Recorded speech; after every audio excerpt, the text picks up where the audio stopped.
Call the roll. Excuse me. Call the meeting to order. Call the roll, please. Trustee Lawrence? Here. Trustee Lawler? Here. Trustee Liebler? Here. Trustee Healy? Here. Trustee Katsinas? Here. Trustee Malani? Here. Mayor Dodge. Here. Please rise for the Pledge of Allegiance. I pledge allegiance to the flag of the United States of America and to the republic for which it stands, one nation, under God, indivisible, with liberty and justice for all. Approval of the June 1st, 2026 Committee of the Whole meetings. Mr. Chairman, Trustee Katsinas. I move to approve the minutes of the regular meeting of the Committee of the Whole of June 1, 2026. Second. Motion and second. Any comments or questions about the minutes? Call the roll. Trustee Katsinas? Aye. Trustee Lawrence? Aye. Trustee Lawler? Aye. Trustee Liebler? Aye. Trustee Healy? Trustee Malani? I abstain as I was absent. Oh, you abstain? Okay. Mayor Dodge? Aye. Motion passes. Non-scheduled citizens and visitors for agenda-specific public comment. Is anyone signed in? No. Okay. Next item. Proclamation naming June 2026 Scleroderma Month with Monday, June 29, 2026 being Scleroderma Day. Will you read the proclamation? Yes. Proclamation, Scleroderma Month, June 2026, Scleroderma Day, June 29th, 2026. Whereas scleroderma, also known as systemic sclerosis, is a chronic autoimmune disease that causes excessive production and buildup of collagen in the skin and internal organs, producing scar-like tissue. Whereas, while the cause of scleroderma is unknown and there is currently no known cure, a variety of treatments are available that help control symptoms and prevent complications. And whereas diagnosis is often difficult and can take 3 to 5 years for individuals with scleroderma to receive an accurate diagnosis. And whereas patient advocates, caregivers, researchers, and organizations are working to raise awareness, support those affected, and advance research towards better treatment and a cure. Whereas increasing awareness among healthcare professionals and the public can help improve early recognition and diagnosis, leading to better outcomes and quality of life for people living with scleroderma. And whereas residents of our community are living with scleroderma and demonstrate strength and resilience while navigating complex medical challenges. And now, therefore, I, James V. Dodge, Village President of the Village of Orland Park, Illinois, in the counties of Cook and Will, do hereby proclaim June as Scleroderma Awareness Month and June 29th as World Scleroderma Day in 2026. Thank you. You're welcome. Next item. Okay, next item is the proclamation honoring Orland Square Mall on its 50th anniversary. You'll notice that I took the easier one. Do you want to go ahead and run this video? Ted, we ready?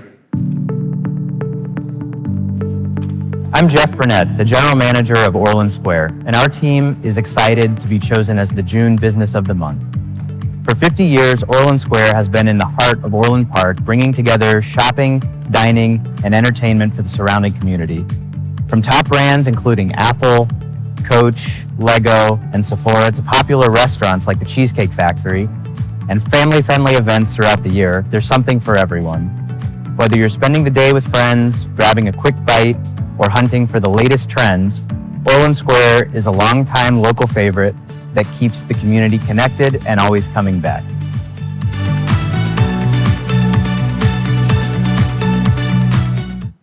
I'd like to read this proclamation. Whereas Orland Square Mall opened on March 15th, 1976, developed by Hallmark Development Company and designed by the acclaimed Skidmore Owens Merrill, quickly established itself as Chicago's Southland premier shopping destination and major catalyst for Orland Park suburban growth. And whereas the mall grew steadily in its early years, welcoming Sears and Marshall Fields at the opening, followed by J.C. Penney in April of '77 and Carson Peary Scott in October '77, those four anchors had cemented its place as the commercial heart of the region. And whereas Orland Square Mall has demonstrated remarkable resilience over 5 decades, undergoing major renovations in 1995, 2012, and with the 2012 project modernizing entrances, doors, and the food court, paving the way for upscale dining such as Cheesecake Factory, while transitioning to Simon property ownership in 1996. And whereas the malls continue to adapt to a changing retail landscape, converting the Marshall Fields anchor to Macy's in '06, currently transforming the former Sears location into a Dick's Sporting Goods House of Sports and expanding its tenant mix with retailers such as H&M and entertainment venues including Dave & Buster's. So whereas for 50 years, Orland Square Mall has been more than a shopping center, serving as a gathering place for families, a source of local employment, a partner in community events, and a defining landmark that has shaped the identity and prosperity of the Village of Orland Park. Now, therefore, I, James Dodge, Village President of the Village of Orland Park, County of Cook and Will, do therefore honor and celebrate the 50th anniversary of Orland Square Mall, extend our congratulations and gratitude of the entire community to its ownership, management, tenants, and employees, past and present, whose dedication has kept this landmark thriving for a century and a half, and whereby proclaim Monday, June 16th, 2026 is Orland Square Mall Day in the Village of Orland Park. Congratulations. Come up here.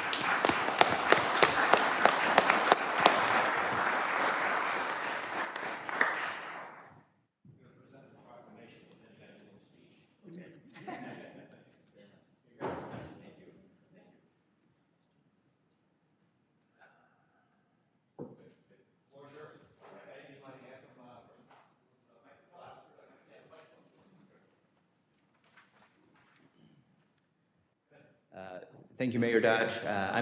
My name is Jeff Burnett. I'm the general manager of Orland Square Mall. And on behalf of the mall and all of the businesses that are within the mall now and over the last 50 years, we want to say thank you to the Village of Orland Park for this recognition and everything that the village does to help facilitate business in the area. Orland Square is a staple, I think, in the South suburban community here, with retail and dining, and just a place for the community to get together. So we're very honored to have this proclamation, very excited that June 16th is Orland Square Mall Day, and thank you again. No, I think on behalf of the board, we're happy you're here, and it was a little understated in the proclamation about how dynamic retail is and how quickly it changes. So retail is just a challenging industry, so we appreciate the fact that you're successful, and we understand how important the regional draw is for Orland Park and the health of this community. So thank you. Thank you. Appreciate it. Next item. Ravinia Avenue South Extension Construction Contract Award. Mr. Mayor, Trustee Lawrence. I move to recommend a contract with PT Farrell Construction Company for Scenario 2 base work in an amount not to exceed $3,001,007.66 plus a $300,000 project contingency and as fully presented. Second. There's a motion, a second. Comments or questions about this item? Mr. Chairman, Trustee Katsinas? just have a question for Joel. There's only one bid on this proposal. We don't know if this is high, low, how this amount plays into, because we have nothing to compare it to. Is there a reason usually we get more bids? Or, I'm sorry, Christine, usually we get more bids. Was it a late entry or, I guess an explanation? So the challenge with this project is that we have a portion of the project that we don't know when we will build it. And that is, so I did talk to some contractors and they're saying that we have asked for 3 years, and that unknown is making them uncomfortable because it's a very small portion of that. So for the larger contractors to come back for that smaller portion is a challenge. And that's why we only I don't know if that's why, but what I heard from the contractor, that's a challenge. Okay, even the gentleman that's doing our road work, or the company that's doing our road work now, they weren't at all interested, or? No, so if you're referring to like deconstruction who's doing John Humphrey Drive, that's almost a $10 million project for them to come back for a $300,000 piece, which is what it is. It's a quite challenge, and not knowing when it will be. So we knew that that's going to be a challenge, but the other part of your question, this is what is our estimated price in general, is what it falls into. It is not a significantly higher than what we estimated before. So you're comfortable, Krishid, with this bid? Based on the challenges we have in front of us and the delays that it will cause, I'm comfortable with this number. Thank you. Any other comments or questions? Mayor, Trustee Healy, go. I've got a question. I'm not sure. Your microphone's off, Bill, sorry. Okay.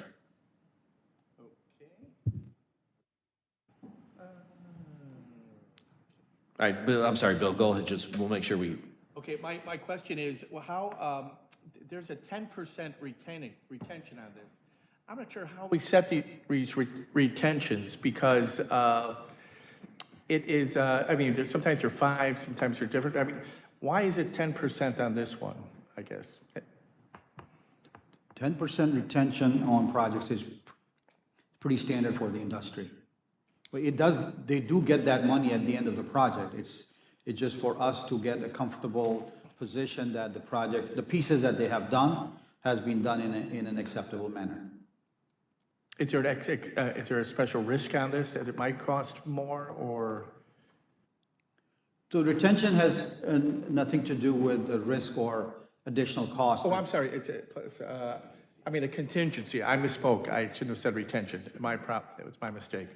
So again, A 10% contingency. 10% contingency is industry-wide pretty standard. It's unknown conditions that may show up, and it just protects us to address it immediately versus we have to come back to the board, submit a report, ask for the board approval, and in many cases, we do not have that kind of time to address the issue. But we monitor it very closely. That contingency is not available to the contractor to tap into it at their will. They have to prove it to us, get our approval, get the village manager's approval, and that's how they can use it. So there are controls before they can access to it. All right, Krishid, thank you. any other comments or questions? All right, call the roll. Trustee Lawrence. Aye. Trustee Lawler. Aye. Trustee Leafblat. Aye. Trustee Healy. Aye. Trustee Katsinas. Aye. Trustee Malani. Aye. Mayor Dodge. Aye. Pickleball courts at Centennial Park and Sportsplex. Project update for discussion only. So we have, okay.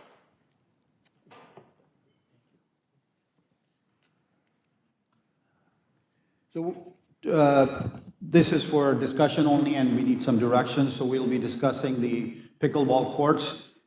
First one is easier, in my opinion, is the Sportsplex.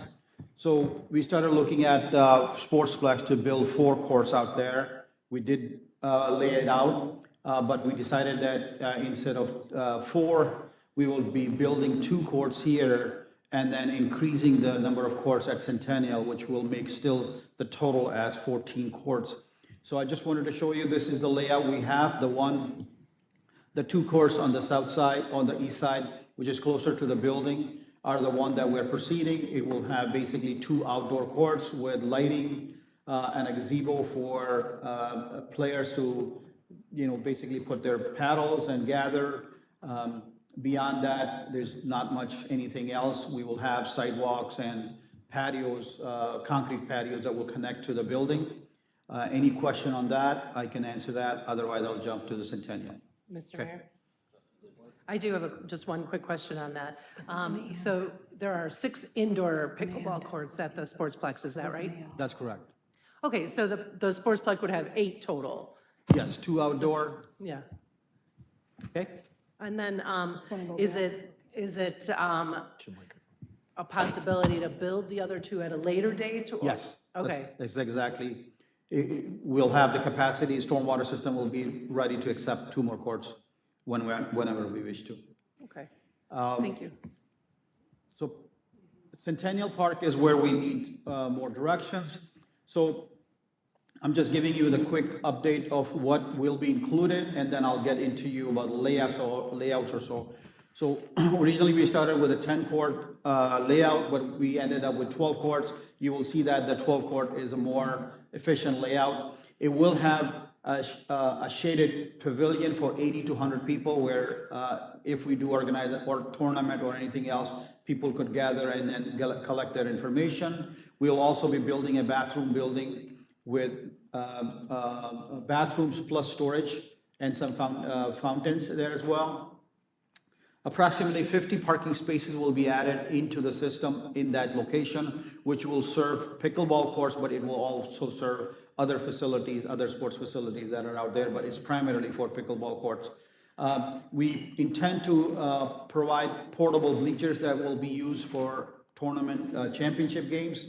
The 2 major items that are adding some cost to it, the closest sanitary sewer structure at this location is about 1,000 feet away, so we would have to run a line for about 1,000 feet to serve the bathroom buildings.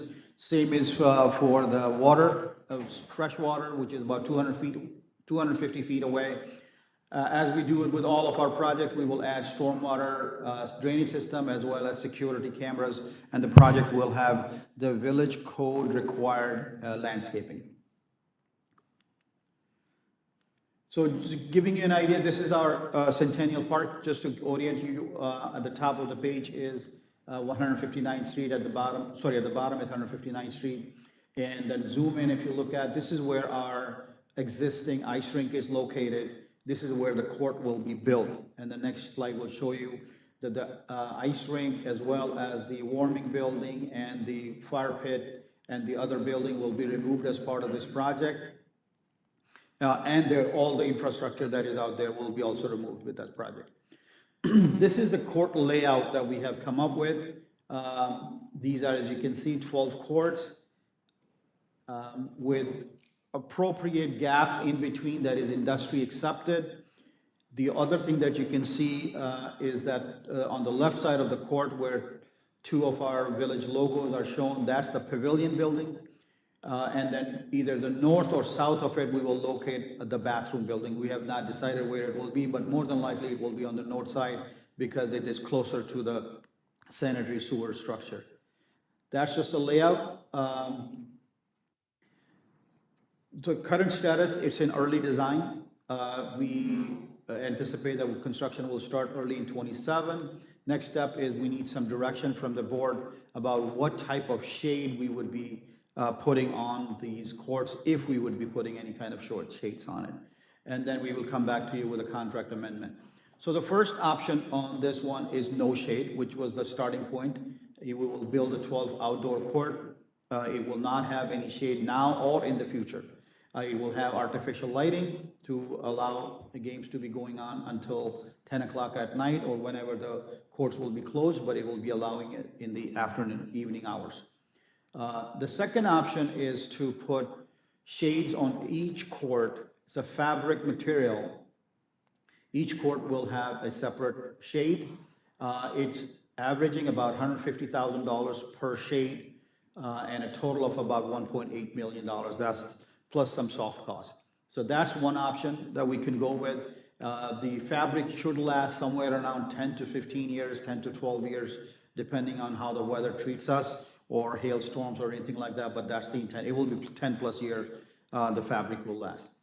The next option is a combination of 4 courts or so, but it will be a metal structure, steel, column steel beams and things like that, but it will cover 4 courts in one structure. So for our project, it will be 3 shades or 3 separate structures.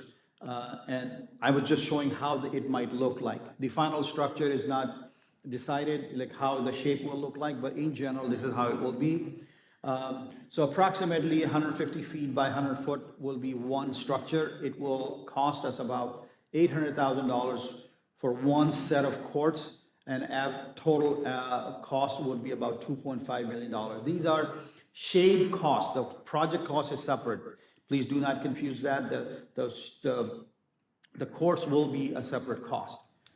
Because, as I have shown you our layout, we have 12 courts. We may have to build 4 structures instead of 3 structures, but the cost shouldn't be different because we'll be building a smaller structure.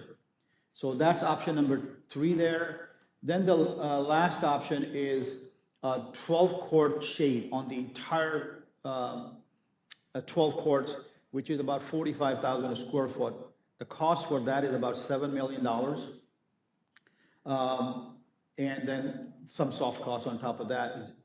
The one possibility that we looked at is if we build the foundations just now and build the structure later in the future, 2, 3, 4, 5 years, whenever the board decides, it can be done. What we thought that maybe we should put the foundations in now and then come back to put the building. So foundations would cost about $400,000. However, it would require us to demolish the lighting that we would be building now for the courts to be operational during that time.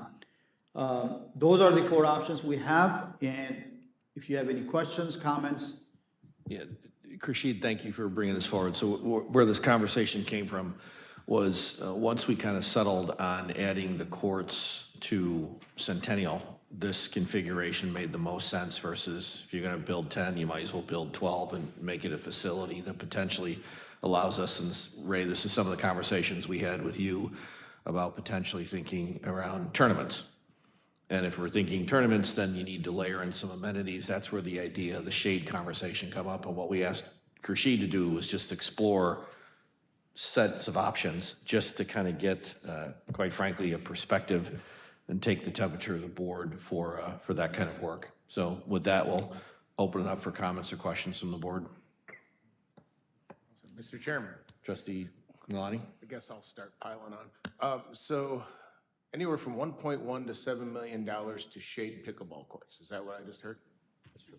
Okay. How much have we spent shading our tennis courts? Right, nothing, right, okay. How much have we spent shading our basketball courts?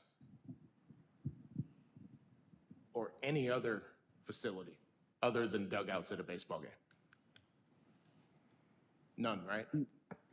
So what is so special about 12 pickleball courts that we need to provide shade? I understand the idea of people might be here for a tournament, but they won't be standing on the courts because other people will be playing while they're waiting to play, right? So I don't understand why we would have to shade 12 pickleball courts to make people comfortable. I just don't seem to understand that. So Trustee Milani, the discussion that we had was, first of all, allowing it to be able to use throughout the entire day when the temperature might be an issue. If it's a 90-degree temperature, then the shade would allow still the courts to be played at. And then on top of that, if we want to organize tournaments, then it would be more attractive. I understand what you're saying, but again, it's a policy decision how the board wants to proceed with that.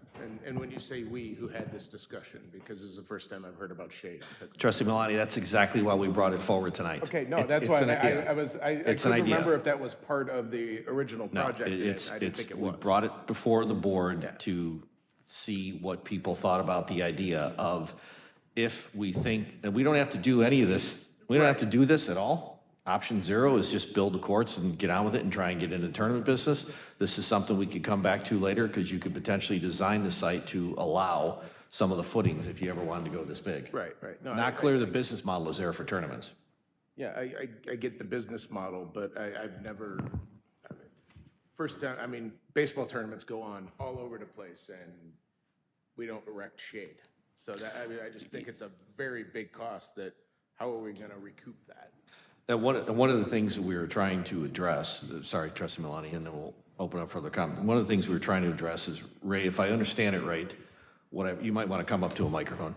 What I understand is one of the #1 limiting factors potentially on the tournaments we get is field drainage. So there's always an issue with playing during inclement weather defined here as rain, correct? That is correct for baseball fields, yes. Right, so we don't have to, that is potentially an issue. Is it worth the money? Well, I wish we had $8 million laying around, but we don't. So, Mr. Mayor? okay, trustee Leaflet? I had a question in terms of the height of the shades, like is there a regulation height and that we would be able to meet that is standard?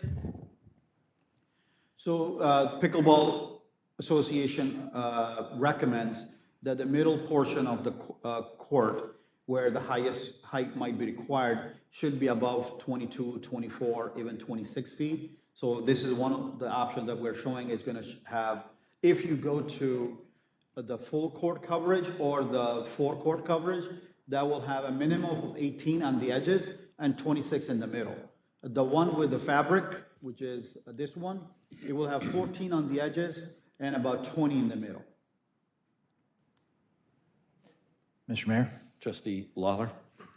First of all, Trustee Milani, I will say that I went for an update to Khurshid a little while back, and he showed me the design of the courts. And I'm the one who actually mentioned, I said, oh, it'd be nice if, could we ever do some shading because I know a lot of seniors play pickleball, and it can get pretty hot in the summer, plus with rain and all that stuff. I had no idea that it would cost this much. I thought it would be something along the lines of a couple $1,000 to throw a little shade sail over a court, I agree that these numbers are ridiculous. I mean, I wouldn't say at this time that it was something we should put our money into. But it was worth looking at and at least pricing it out. So I appreciate you taking the time. But I'm excited about the courts, but yeah, my opinion on it right now is no shades. We just don't have that kind of money to throw at this for, we don't know how long pickleball will be a fad. So maybe it's 5 years, 10 years, 20 years, I don't know. But it would have been nice to be able to put maybe a couple under shade, but not for what the cost that it would be. So that's my thought. Trustee Lawler and Mayor, if I may, the image that's on there now, those are shade structures. So we use similar shade structures at the pool, and these can be added afterwards, whether they're 1, 2, 3, 4, or all the way up to 12. So this is something you can phase at a later time if there's a desire to add shade. And this type of fabric is effective in providing cooling. The fixed structure is the $8 million option, correct? Yeah, no, that's just, is that correct, Khurshid? Say that again, Mayor, again, The please. fixed structure over all courts? That one, and also, Mayor, the other one is, this is also a fixed structure. Okay, got it. All right, trustee Leaflet? You answered my question. This is something that can be addressed later after the pickleball courts are built and in use, and we could have a better idea of what a need might be. Trustee Katsinas? Khurshid, you made a mention about the foundation, to put the foundation down. For all of the coverage, do all the three options require that foundation?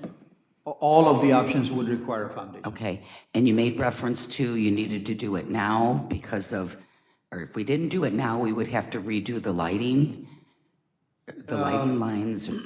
So the last option, trustee, I mentioned in this one, if we do now, if we build this one, and then we would have to put lighting on it. But if we come back and we want to put the shade on the entire facility, then that lighting wouldn't be useful so we would have to remove that.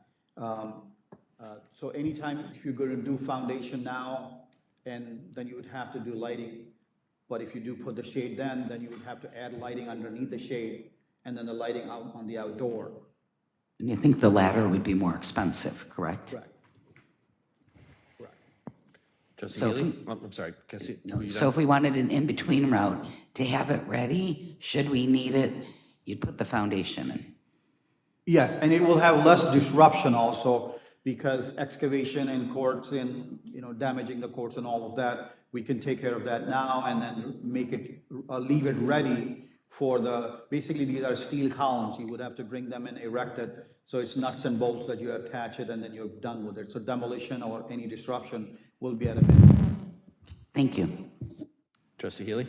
I'd like to know, do we anticipate on Well, I'm concerned about the dollars and cents. Do we anticipate charging people to use the pickleball courts, or is it just going to be free, walk on and do that? And my second question is, pickleball tournaments, do we make money on those, or is there a fee or anything like, is there any way to recover some costs? So typically, outdoor pickleball is free to the public. When you do tournaments, there would be a fee to participate in a tournament. We haven't hosted any tournaments to this scale, so it's hard to say whether we would make money, but we would follow a model where we could make some money off of a tournament. Okay, thanks. The trustee Lawrence, did you want to jump in here? Okay. I think the general consensus is we're not going to do this tomorrow, right? I think it's too much. I think there's a couple of other options, but I mean, George, I think the direction's clear. Keep pressing on and develop the courts, and then maybe Khurshid and Ray, we come back with the simpler elements, or let's just go refine this. You put in the footings just in case, and then we could always, because you could put those footings in for 400 grand, and then we decide we're only going to cover half of them, Ray, based on when you're done doing a diagnostic on whether or not it's worth it for us to think about pickleball tournaments, then maybe come back to say we could make X, because if you get 2,000 players coming to town, it could be a meaningful economic impact. Trustee Healy? Mr. Mayor, if you don't mind adding, if we could, do we get, like baseball fields and all that, you could put advertising around the outfield or whatever, maybe the same thing could apply to pickleball courts, so we could make some revenue off that too. Trustee Healy, good suggestion. So Ray, as you think about this, and Khurshid, maybe refine some of these estimates. I think we're either going to go maybe put the footings in or think about doing this over time, piecemeal, right? So maybe refine these estimates, and then Ray, you could, when you have time, start assessing what this is going to look like. It's not immediate till we get the courts in. Let's get the courts in and see the demand. So Mayor, one of the things that's along the line, personally, in my opinion, is to go along with some of this. Instead of covering the entire 12 courts, we can look into covering 3 or 6 courts, which could be the middle 6 or middle 3. Because that's potentially where you could do the last few rounds of a tournament when they're in shade. So you've Exactly. got And more then- time. And we can place the foundation for those now and just leave it unless you're ready. I mean, those foundation costs will be probably in the $150,000 type expense. And then the rest of the project cost will still be exactly the same. It wouldn't change. But this foundation will add about $150,000. Trustee Milani? Yep. Just a quick question, because it wasn't in the literature. What's the total cost of the project as it sits today? You're talking about the Pickleball courts. the 12 pickleball courts is going to be about $1.5 million. Okay. Thank you. All right, so George, is it clear for your staff what we want them to do? So when Khurshid goes and when they bid this out, they will put an option for the foundation. And then when we present it to the board, we will present it with that, whether to proceed with the foundation or not. So George, for our clarification, we'll be looking at foundation for the entire building or the 3 or 6 court option? I think we're gonna go with the entire. If you're going out to bid and you're getting perspectives, yes. Okay. All right. Next item. Public Works Optimization Project, additional design services for discussion only.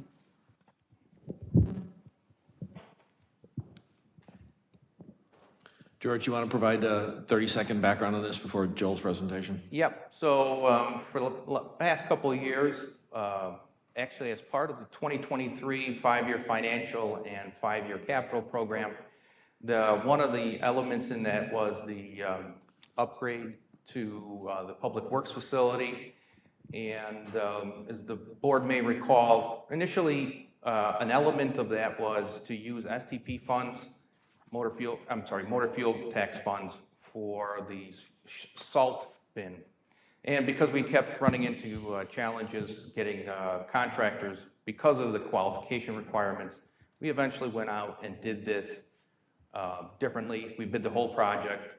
We did get a number of contractors.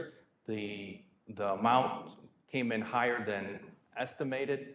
So now what we're going to be doing, what Joel is going to go through now is just describe the de-scoping to bring it down, to bring the cost dramatically down.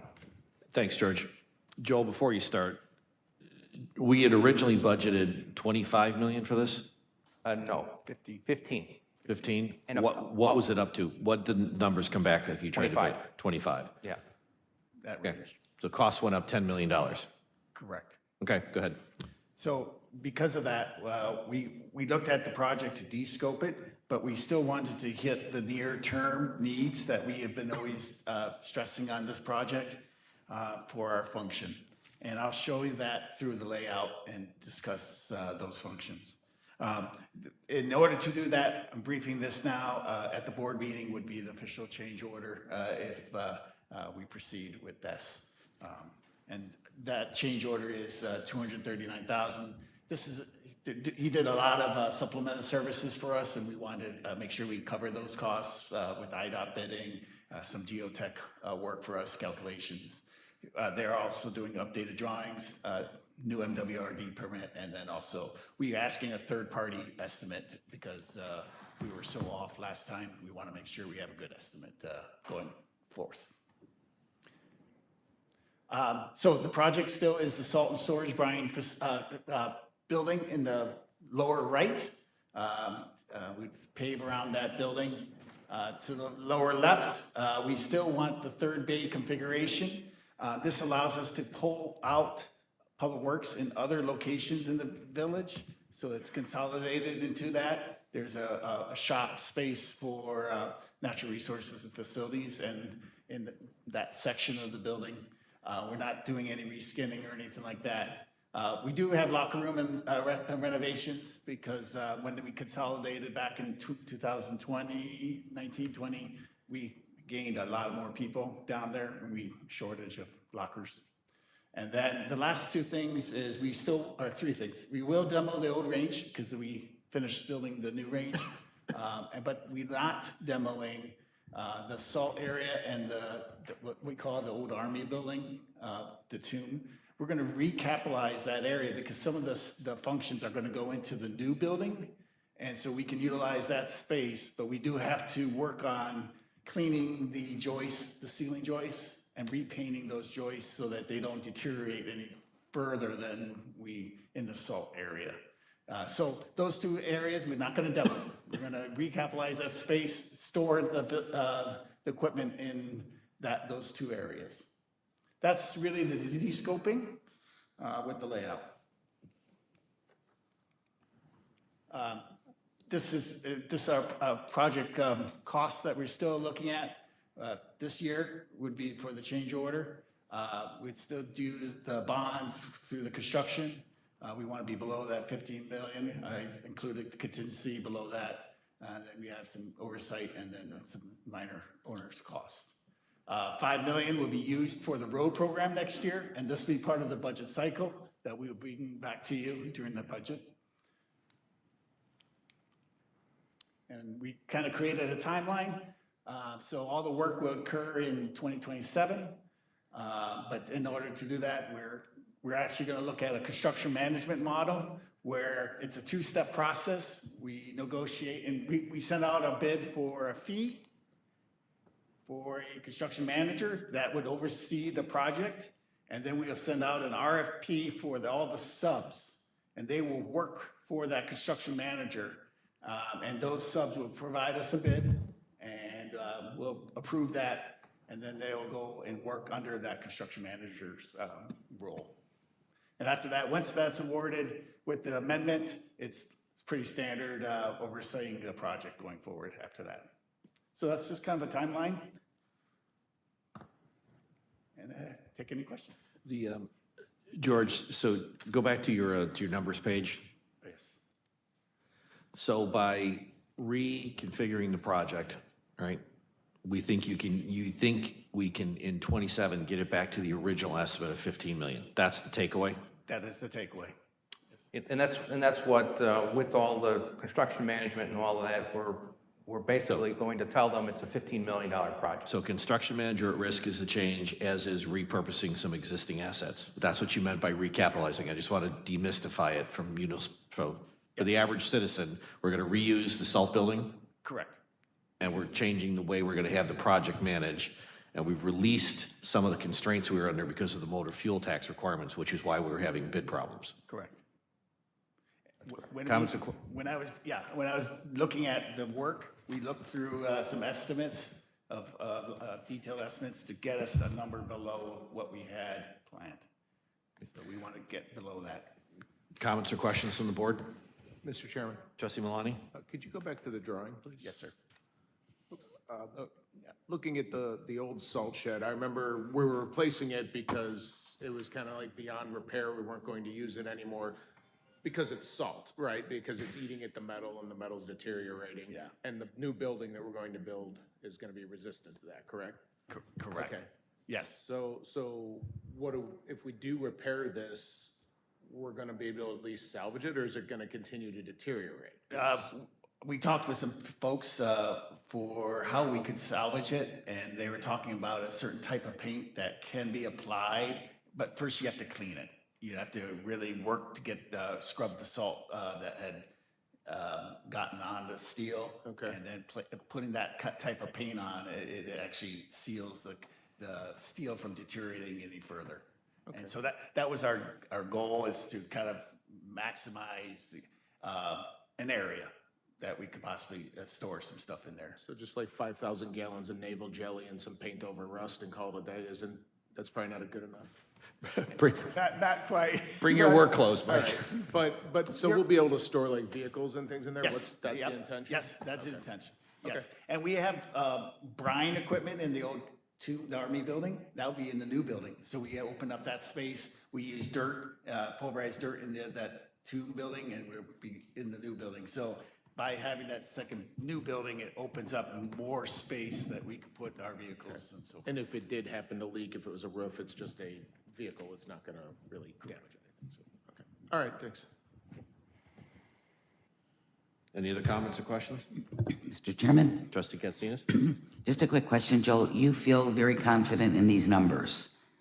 I do. I utilized some line items. One of the contractors did give us line items in that bid, and by extracting what we're not building and what remained, I was able to get a number below the 14.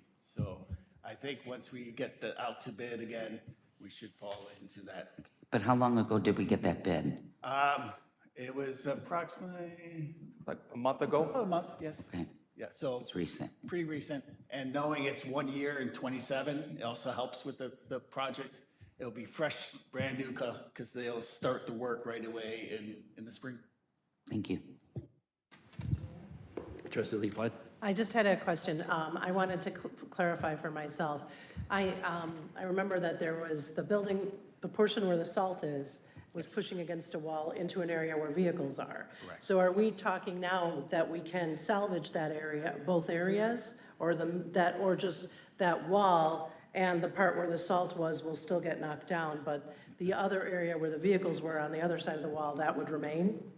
Both areas will remain on that wall. We actually put some braces against that wall to kind of stabilize it. And if we're not pushing salt against it anymore, and we're just using it as a vertical structure, we should be good. Oh, that's good to hear, because we discussed it some time ago, and I think that I came away with the impression that that part was just kind of a goner, but it's nice to know that it isn't. We relooked at that.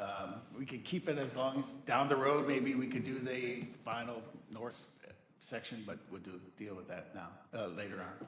Okay, thank you. Okay, any other comments or questions? George, Joel, appreciate you guys recycling the building.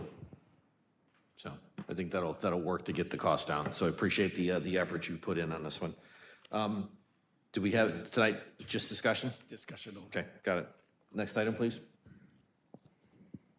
Orland Park Health and Fitness Club and CPAC Pool Upgrade Update for discussion only. Also a discussion item, George? Yep, we've talked about the two pool projects that we have planned. We did it during the budget, we did it earlier in February, but some of these are really coming to fruition here. So we just wanted to remind everybody about the two pool projects we have coming up, and Joe will just give a brief overview. This will help with our constituents if they have any questions. So the project had extensive engineering evaluation, and we knew that the equipment was end of its life. It's at a risk of failure at any moment. So this original equipment is all going to be replaced. It's highly regulated with IDPH. They make sure that it's a system-wide operating unit. And our risk is if we do have major failure with filtration or circulation or water treatment, it shuts down the pool. And that's a worst case because then we're starting from scratch and that's time that makes the pool unusable. So what we did was plan and did a lot of design and to get ready to this stage. So we also looked at it as proactive versus reactive, right? We don't want it to fail and then be behind the curve. So we reduced the amount of time to do the construction, and we don't have a substantial extended period of closure. But also, you know, if we don't do that, it expands a lot of extra time with that residents won't be able to use that pool at any moment. Our primary focus of the project is the aquatic mechanical system. But there is also some other things that, because we were able to plan, we were able to also do other improvements at Orland Health and Fitness Center at the same time, which would have caused the pool to be down again. And rather than do that and cause multiple times where the pool is down, we're going to do it all as part of the project. And so that avoids the future closures in upcoming years. This is just representing all the area that we kind of worked with the pool. I think you remember that both pools plus the pool equipment area. At CPAC, again, the equipment was end of life, needed to be replaced. Obviously, we're working with Ray's schedule to do it once the pool closes. And that we are planning to have it finished before the pool can open up, when it opens up in May timeframe. There's a lot of things on the equipment there, but we also looked at some additional improvements, same concept as Orland Health and Fitness, which was to add restrooms to help meet the ADA and IDPH guidelines. We also looked at a cooling room for the for heat exhaustion, and so those additional items was part of the design, besides the pool equipment and electrical upgrades and so forth. So again, this is kind of the scope of layout, just for awareness. And yes, so right now, Stuckey Construction has been awarded the project. We are waiting for the pool to actually shut down, and then both projects will kick off. Right now, that's the funding assigned to it. Currently, we're waiting for some additional final IDPH permits on just some of the equipment. That should be finalized here in a couple weeks. And then those equipment will be ordered. And then, yeah, we have planned an 8-month construction window. And Stuckey has been a great company. We had them work at the pool before. We're very happy to have them running this project. Very high confidence in their organization skills. That's my quick summary, I believe. A couple things, Joel, that I'm going to want you to jump to a slide you have in your appendix. So, you know, obviously what we're looking at here is you have a capital asset like this. There's been years of deferred maintenance and, you know, the bill has come due, full stop. It's critical to do now because I don't think any of us wanted to have one of these tanks burst and then you're immediately offline with a hell of a lot higher expenses, which I don't think was going to be suitable for anybody. And one of the things we've talked about previously as a board and direction to staff is make the asset last 30 years while we think through the finances of 20 years worth of debt to pay this off, but you got, let's say, 30-year life of the asset. How do we make sure that we kind of get a better alignment between the revenues and the management of the asset? So I think we're doing the right thing. Can you, Joe, can you jump to your slide that's got the images of the filters? Oh, yeah. So for the public that may be viewing this, in no uncertain terms, this was a critical repair and we needed to do it as soon as we could. Yeah, the metal was paper thin when we saw it leaking. So we had to kind of weld a patch on top of the metal to just keep the structure going. So any comments or questions for George or staff on this? The only thing is, we've already, and Ray can talk about this, but we've already started the communication with Orland Park Health and Fitness. Ray, what have we done so far? So about a week ago, we sent a letter to all the members to let them know that we're proactively moving to make all these repairs to the pool, because if we wait too long, as the mayor said, we're going to be behind the 8 ball, and not only is it going to cost the village a lot more, the pool's going to be closed for a lot longer. So this is a proactive approach. Members, we've reached out to them, as I said, by letter, by social media, by posting signs. So initially, there was a little bit of kickback, but the membership is actually very receptive of this. They understand that this is a need, and that by being proactive, that we'll have a shorter time frame where the pool is going to be closed. And Ray, what can members do while the pool is down? So members can put their memberships on hold, and so when they put it on hold, there's no penalty to rejoin. We're also trying to help them find other pools where they can swim, and then when they want to rejoin, they can rejoin with no enrollment fee. They can just swing right back into the pool. And is the operator of Orland Park Health and Fitness making, can they go to other pools? They can't go to other pools that they operate. But one of the other things they're doing is they're creating more classes for people who might use the pool. So a little bit softer type of aerobic type class, so less impact. There's a lot of people that use the pool because they're trying to avoid impact. Okay. Comments or questions from the board? Mr. Chairman, Trustee Katsinas? just to be perfectly clear, the pool is in operating condition right now, correct? There are no issues with the pool right now? Correct. Okay, thank you. Mr. Mayor? Trustee Lawler? This is a big expense, but, here we have, a facility that we now own that's nearing, 25 years old? And so, yeah, it's time to refurbish it, which I think we are doing the right thing. I'm just, I know we're looking at a lot of the financing on this, but we are doing a study, right, Ray, to basically look at what we charge for this membership to make sure that we are making sufficient revenues to cover these finances? Okay, just want to make sure. All right, thank you for the update. Next item, please. Smoking lounge, tobacco and liquor licensing ordinances. Looking for a motion. George, again, 30-second discussion, and we'll ask for a motion.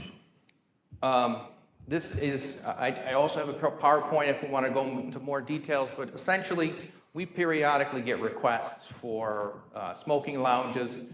And what this does is this puts into place a framework so that it's not unlike what we do with liquor, is that we would establish licenses.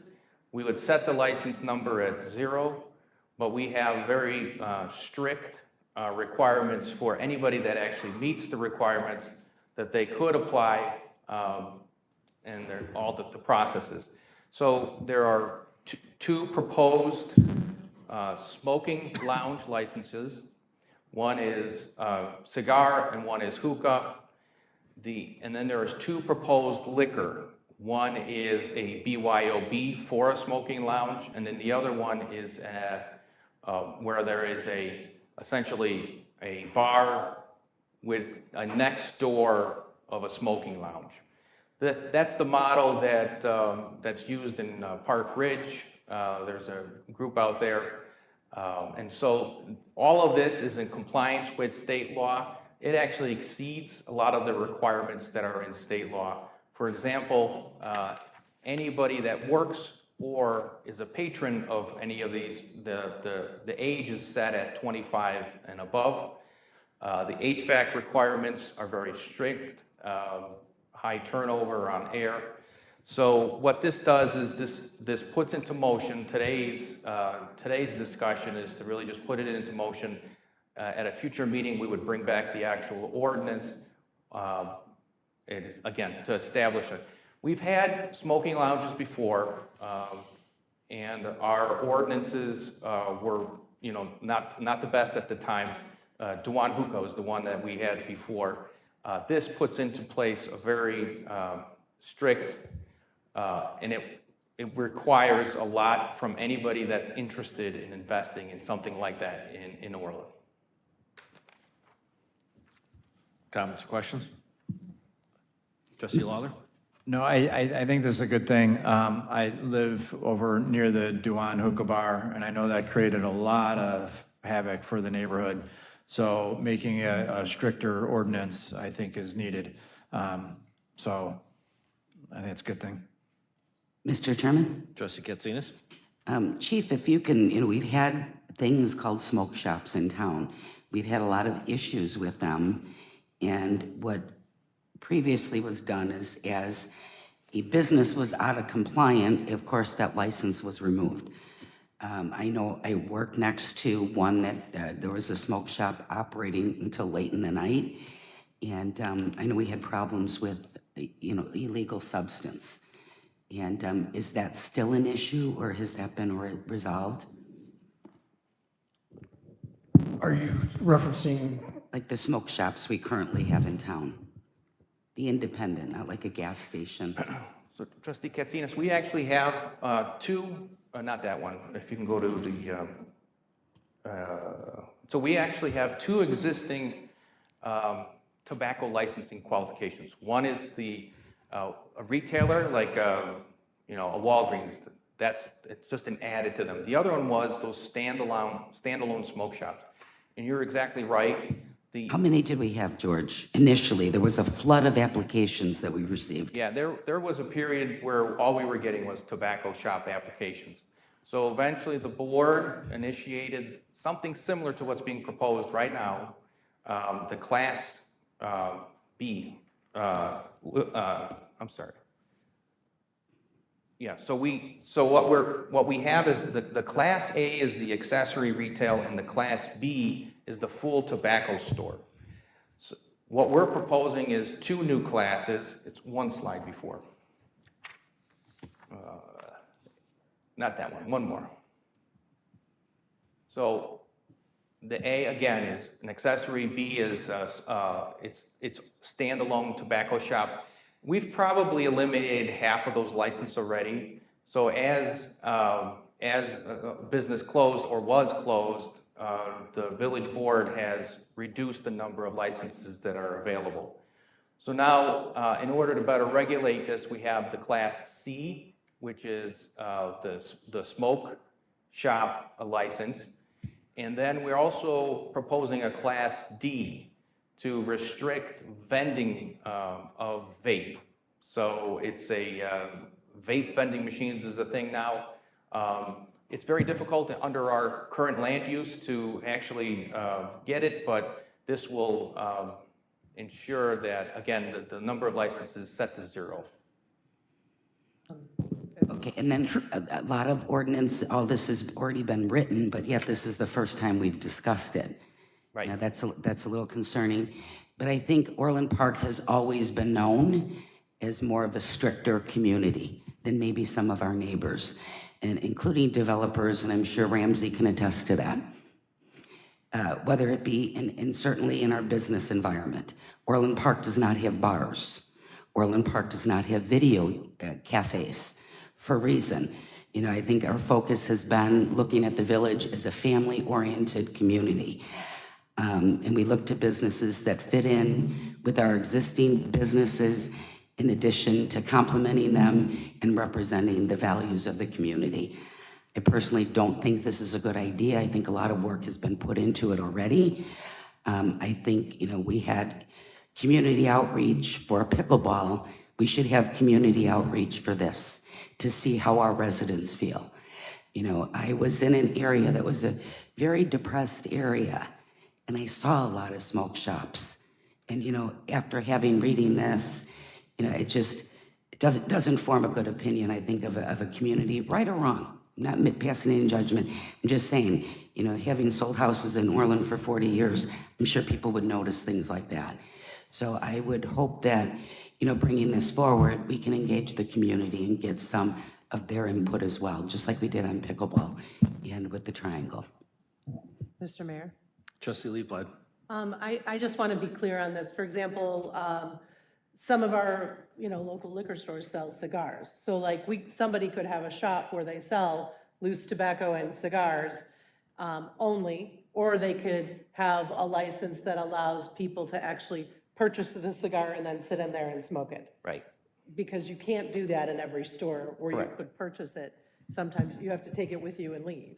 And so then another class would be, I'm looking at like a cigar and hookah lounge, so it would be specific for people to go there and sit and kind of, you know, either BYO where they're having a drink and sitting around a table and smoking, or they're leaving, or they're, and then we have this issue with the vending machines of selling vapes, so we want to regulate that as well, so that we're kind of covering all the bases, all the possibilities of the way tobacco and other smoking products would be sold. Is that kind of? That's that exactly seems- it. Right now, you can't smoke inside of a building because of state law. There is a carve-out for cigar, and there's a carve-out for hookah, which is, obviously, we know that because we used to have we had a hookah lounge. So all this does is it mirrors state law, and again, what it does is it sets very strict parameters and sets the number of licenses available at 0. So for anyone that meets all of these requirements, then they have to make the case to the board to increase it, just like you would with a liquor license. Chief, did you want to jump in here? Yeah, I just wanted to answer Trustee Katsanis' question. So when we initially started getting all those businesses, I think the village and the police department does a great job of policing. We reduced those numbers because we held them accountable if there were violations. So I think either way, the direction of the board is that we will police these smoking lounges just like we do every other business. And if they're in violation, it'll be brought forward in a V court, and they'll either keep their license or lose their license. So I think the village does a great job when it comes to the issues that arise at those types of businesses. Mr. Chairman. Trustee Malani. You know, I mean, I see that this is clearly, it's an update to our original ordinances. We had ordinances in place around this. I mean, many years ago, we had Bellicoso, which was a cigar lounge on 94th Avenue, right? Very nice place, and people went there, and it lasted several years, and then it was gone, right? I'm not sure why they closed. Duan, I think we understand why they ended up closing. They had enough issues, and it was to their own demise, right? So there's casual places that follow the rules, and then there's ones that try to bend them. So in the ordinance, I see you've added 24/7 video surveillance with PD connectivity, so we can access it and be able to see what's going on, so we can evaluate if there's an issue going on. So there is some oversight, I guess, for selling the liquor if they're selling, and then if people bring their own.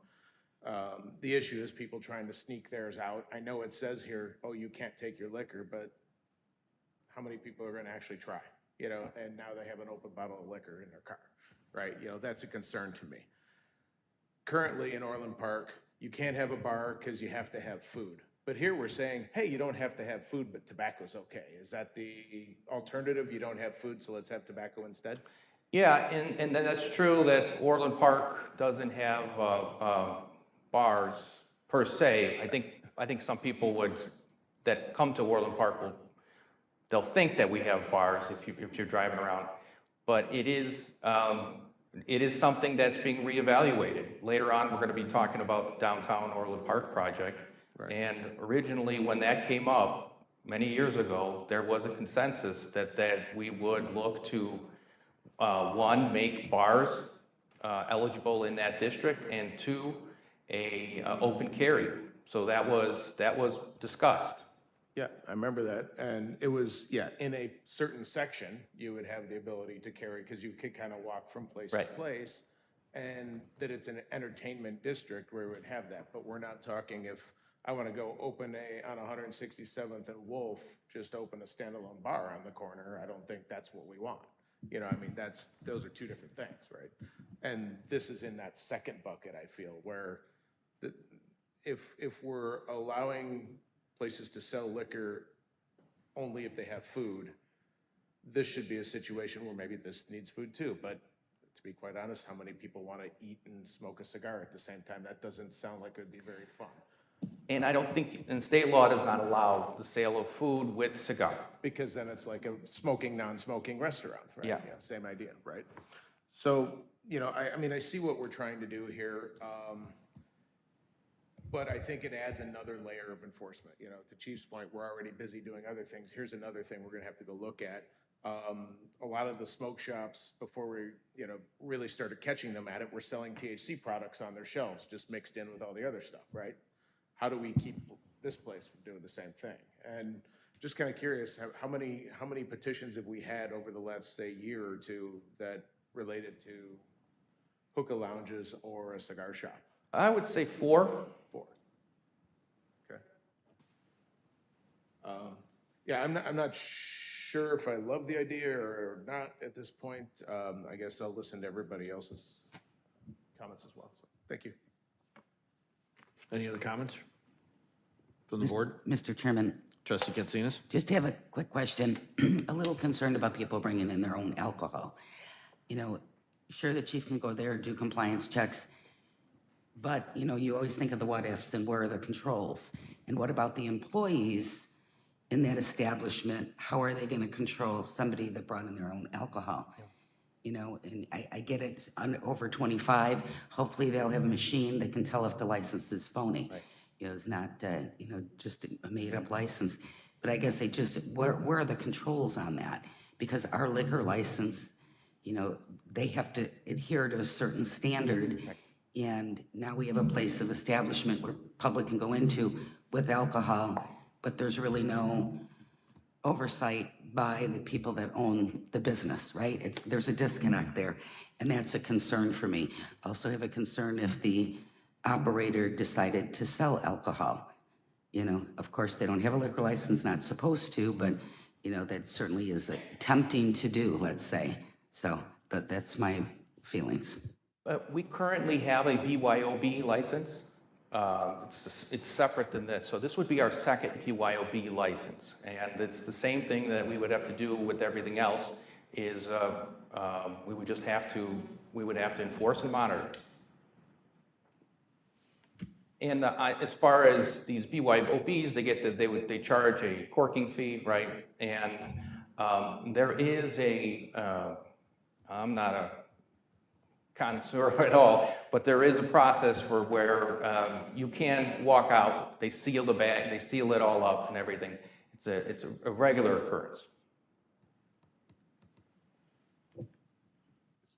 Mr. Chairman. Trustee Malani? I guess going back to that point, the BYOB, the way the ordinance is written, says that they cannot leave with open alcohol.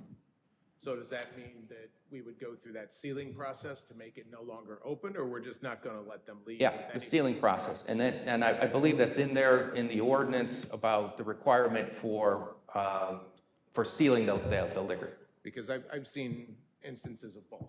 I've seen places where they're like, you just can't leave with it, and then other ones, like, for instance, Cooper's Hawk, if you have like a half a bottle, they will seal it up and you can take it home. Yep. Right? You know, so, but other places just say, no, sorry, you can't leave with it because it's open, which are both applicable ways to do it. And I believe also, if they decide to go for the liquor license for either one of these options, everybody has to be Bassett trained. Exactly.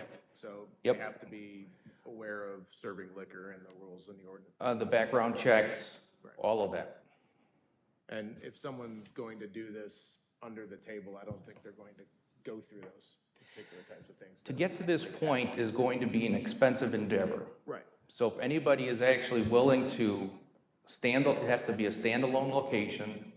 It has to have very strict heating, ventilation standards, the 25 plus, which we will enforce.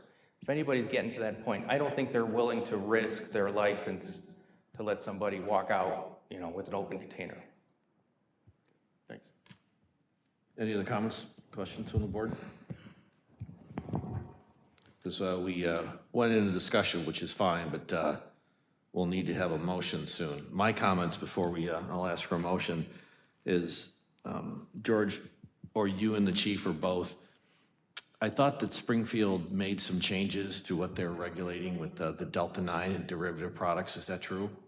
Did it get through this legislative session? I don't recall. Yeah, I don't recall if it got through or not. I'd have to look at All it. right, let's bring that back, because I think some of the issues that were brought up were the illegal products being sold in, So yeah, they're regulating the Delta products. They closed that federal loophole. In Orland Park, we've shut that totally, so it really doesn't apply to us. The state law is less stringent than the Orland Park law, and as long as we are as stringent as the state law, and we've confirmed that with the attorney. good, there's no need to change it and just ongoing enforcement. It's an important factor here that we're setting the license count to 0, given all the other restrictions in here. And someone's gonna put a lot of money at risk if they break these rules, because we'll enforce it and we'll make sure that we do that. And all of this is under this ongoing thing that we've been doing for a while of code modernization. So I think we should move it forward. George, we're not gonna do this tonight, correct? That's correct. So what I'd like to do is have a motion to move this forward, and then if any of the trustees have particular issues they want clarified or particular changes, suggest those too, and we could bring it back to another committee of the whole and then put it up for adoption that night after the final discussion. Mr. Mayor, Trustee Leafblad? I move to recommend to the village board adopting smoking lounge, tobacco, and liquor licensing ordinances as presented. Is there a second? Second. There's a motion and a second. Call the roll, please. Trustee Leafblat? Aye. Trustee Lawler? Aye. Trustee Lawrence? Aye. Trustee Healy? Trustee Katsinas? No. Trustee Malani? Aye. Mayor Dodge? Aye. Motion passes. So again, if there's particular issues that an individual trustee would like to suggest as suggestions to this before it goes back before committee of the whole, please submit that to George and we'll circulate it to the full board. Okay, next item, please. Pool and billiard table license amendment ordinance. Looking for a motion. George, why don't we do it the same way, which is give a quick preview and then let's have a board discussion before we call this for a motion. Ed's going to give a little update here. Okay, Ed? Yeah, thank you, Mr. Mayor, other members of the board. This item, the village staff has received a request for a pool table at a local business. Currently, there are no active license holders. I think the last license for a pool table in Orland Park was in the early 90s. Along with the request to increase the number of licenses available, they are changing some of the requirements. Previously, only a establishment with a Class C liquor license for counter service restaurant was allowed to have a billiard license. That is being expanded to any liquor license that allows on-premise consumption in a commercial setting. And then also another proposed amendment is any Class A liquor license holder that also holds a gaming license will not be eligible for the billiard license. So the purpose for incorporating the liquor license is they already go through extensive background checks and verification. That will apply specifically to any request for a billiard license. And currently the request is just for a single table at this location. Questions or comments from the board? Mr. Chairman. Trustee Malani? Yeah. So, looking back at this, we had 3 different pool halls in Orland Park in the past. There were 2 different locations. There were 2 different companies in the same place. There was another one on 94th Avenue in the old Handy Andy building, as I always call it. And then I think Fat Sam's had a pool table back when it was here, and then Sluggers had 2. Not that I knew where every pool table was in Orland Park or anything. I might play every once in a while. But the interesting thing about it is almost everywhere to go in the southwest suburbs for a pool table is a bar. There is no nice billiard hall, go out, have a couple drinks, have some food, enjoy yourself with your wife. I feel like, okay, I got to go to a bar somewhere and she's not going to want to go, and it kind of takes the whole glamour out of it, you know? So it'd be nice to see if it was a business like that, instead of just, let's put it in another bar or something like that, I think is a much better approach. However, you know, I'm not against this per se. You know, I'm guessing we have a petitioner that is looking to do this, and does it fit in their business model? I mean, is it something that would actually be utilized? Because sometimes people put these in and they never get used. No.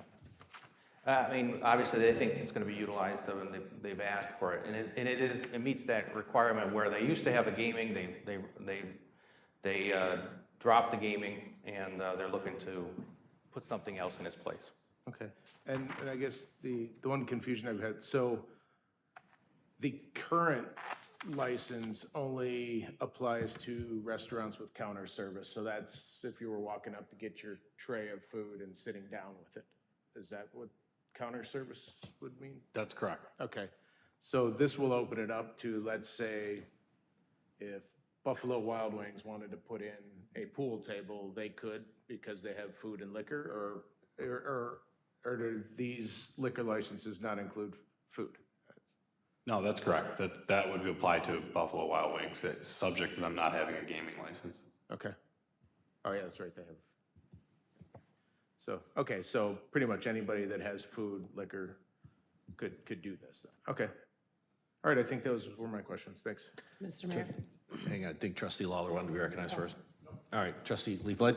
Well, I mean, there are a few places that I've seen that are actually really nice. They have in the city and in some other suburbs where they have multiple, they have like a bowling alley and you can go shoot pool, or you can do the basketball or whatever. And it's kind of like the point of it is to sort of maybe travel around the place and play the different games, or even, you know, use it as an event venue, have a party there or whatever. So, so there are places that have pool tables that aren't just, you know, like smoky pool halls where, you know, people drink hard liquor and bet real money. You know, like there's also just enjoying playing the game and enjoying a night out. So I hope that something like this could encourage that sort of thing.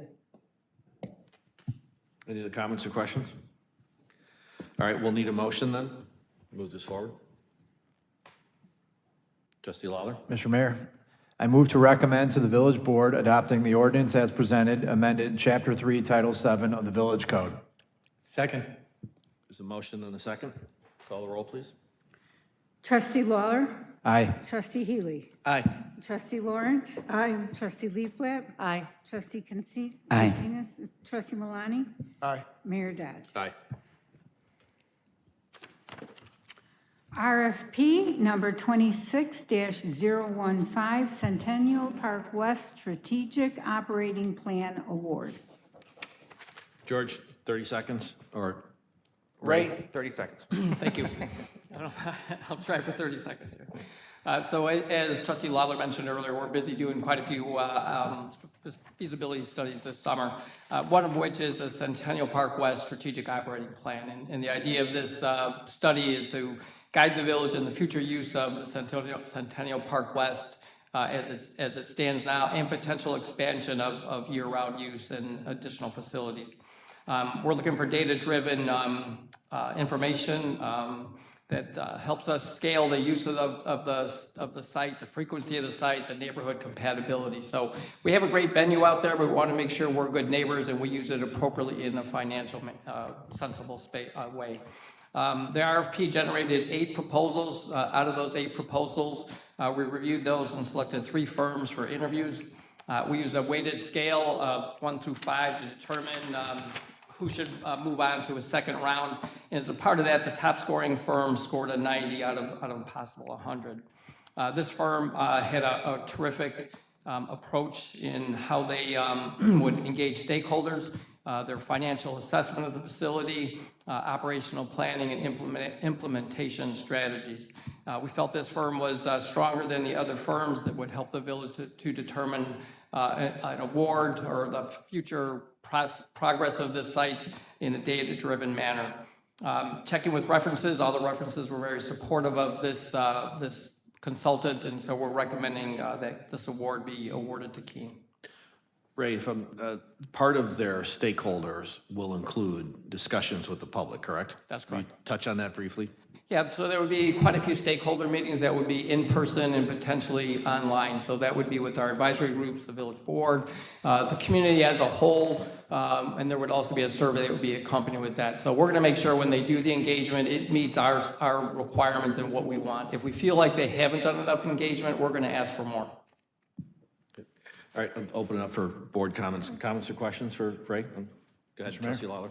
I think this is great. I think it's long overdue. I think it should have been done prior to construction. But, you know, as we move forward with building and looking at different amenities, we should definitely have some insight on how to run them, program them, utilize them. But I'm looking forward to the results of the study.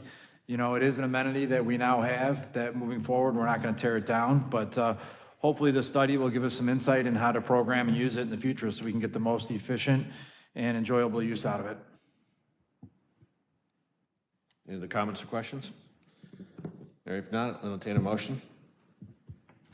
Mr. Mayor, Trustee Lawler. I move to approve and authorize the execution of a vendor contract. Oh, no, that is the right one. Sorry.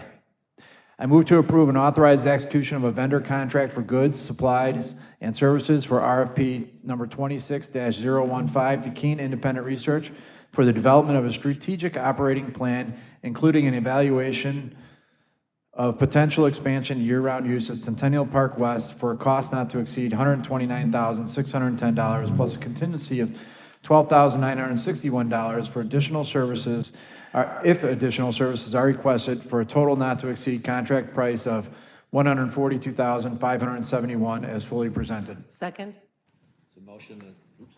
There's a motion and a second. Call the roll, please. Trustee Lawler. Aye. Trustee Liebler. Aye. Trustee Lawrence. Aye. Trustee Healy. Aye. Trustee Katsinas. Aye. Trustee Malani. Aye. Mayor Dodge. Aye. RFP number 26-017, Performing Arts Center Feasibility Study Award. Okay, George, do you want to cede your 30 seconds to Ray again? Yes, please. Ray? Thank you. So another study that we're engaged in is determining the feasibility of building a performing arts center in Orland Park. As we know, Orland Park has a very engaged cultural community that is high in the performing arts, and so we feel that there's a real dynamic potential to bring a performing arts center to Orland Park. We issued an RFP to engage consultants to help us determine, you know, what is the right size and scope of facility, what would be included in the facility, where should the facility be located. This facility, like the other, also involves a lot of public engagement. So again, advisory groups, the village board, public, there'd be a survey that would be involved with that. The study itself will include 7 phases. That includes market demand, community engagement, program development scenarios of what's going to take place within the facility, potential site evaluation, even though we have a pretty good idea of where we want the center to be. Economic and community impact, there can be quite a great impact of facility if this were to be built in Orland Park.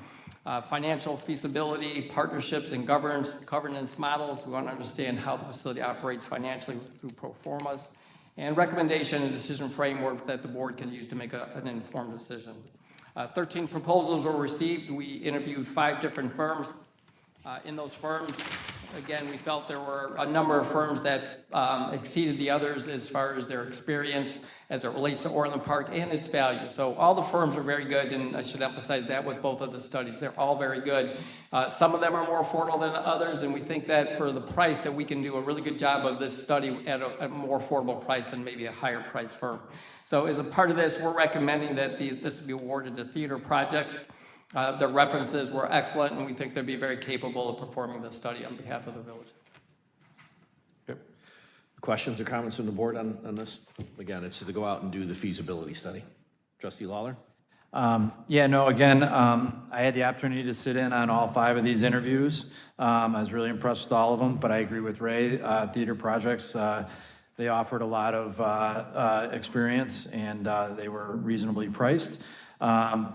But moving forward, arts is something that I think is lacking in Orland Park, and it is a dream of mine to see this happen. But again, before we jump into anything, you know, we need to do a feasibility study to see, just to be mindful of the cost and see what benefits it would bring to the community before we jump into anything. Any other comments? Mr. Mayor? Trustee Healy? Mr. Mayor, I'm just a little bit, I just wonder if in a feasibility study, if they could look, should this be a private industry thing or should the village be doing it? I mean, is I this think the private? feasibilities- And the other factor is, besides owning it privately, who's going to run it? Are we going to run it or do we bring in professional management? And those are great questions, and that's why we're doing the feasibility study, because the feasibility study will touch on all things and help us to understand the best way to operate it, whether it should be privately owned or village-owned. Thanks. Trustee Leafland? Mr. Mayor, I also got to sit in on the interviews with some of the candidates, and I agree that it was pretty impressive to see just in general what kind of time and effort was going to be put into this study, what kind of factors were going to be considered. And I think that it's got a lot of value because they're going to ask the hard questions and take into consideration the best use and also the most practical application. So I'm pretty pleased with them. So thank you, Ray. Just a quick comment before we, do we have a motion? No. Before I ask for a motion, is those are exactly the kind of questions that we're going to want answered, which is how's it going to cost? What market are we going to serve? Do we run it? Do they run it? Do you do a nonprofit? Do we form a public-private partnership? All those questions need to be answered. And I appreciate the fact that we're reaching out to the experts to help us think through those. Not clear what the answer is going to be, but this feels to be exactly the right first step, which is what's this going to look like? So with that, we'll need a motion to go into this. We'll need a motion. Oh, Mr. Mayor? Trustee Lawler? I don't think we. Wait, do you want to make a motion We need- or do you want to comment?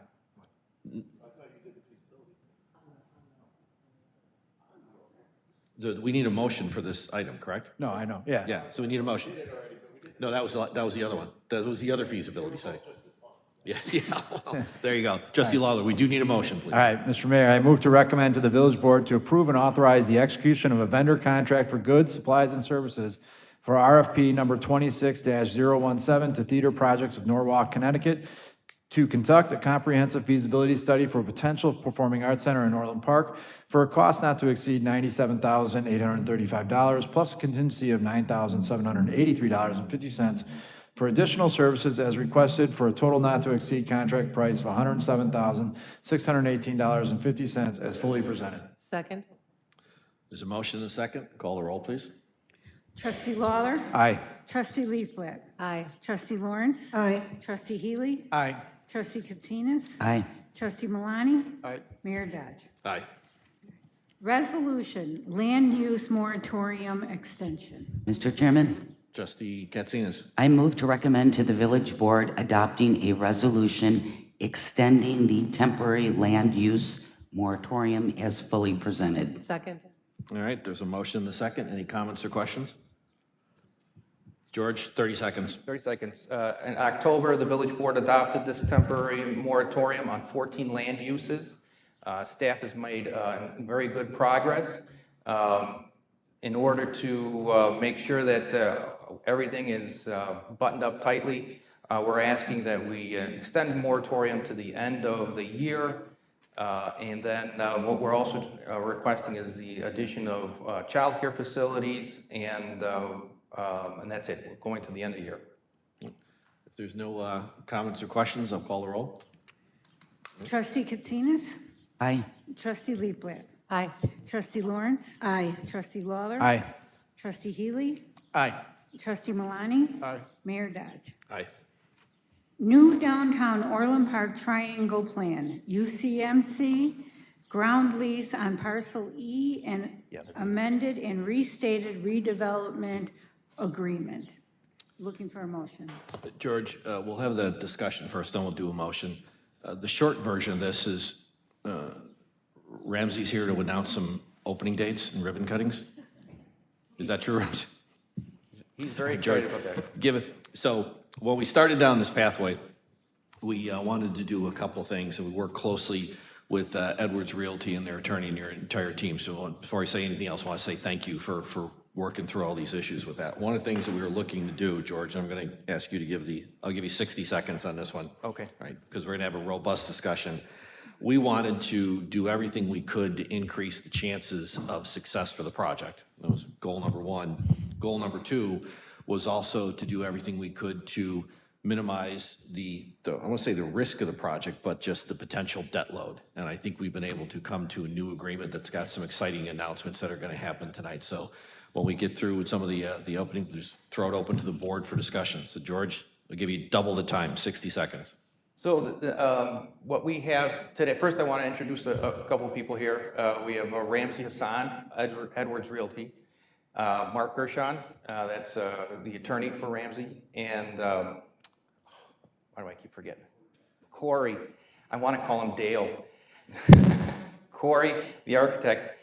And then from the village, Jeff Dickinson, SB Friedman, he's our financial analyst. And then we have attorney Buzz Hill. Say hi, Buzz, who's helped us with these agreements. Did I miss anybody? No, in the back. Oh, and Peter, I'm sorry. He's Peter with UCMC. So we're very excited to present today a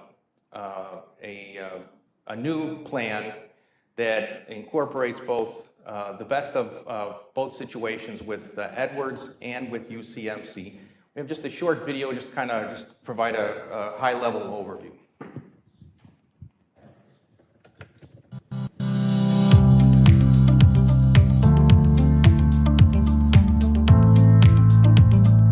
Downtown Orland Park is evolving. This amended plan strengthens the downtown Orland Park district with a new medical anchor, vibrant retail, and a fully programmed public park. By pairing a University of Chicago Medical Center ground lease with an amended and restated redevelopment agreement, the village realigns responsibilities, adds performance safeguards, and secures predictable revenue to advance long-planned improvements in downtown Orland Park.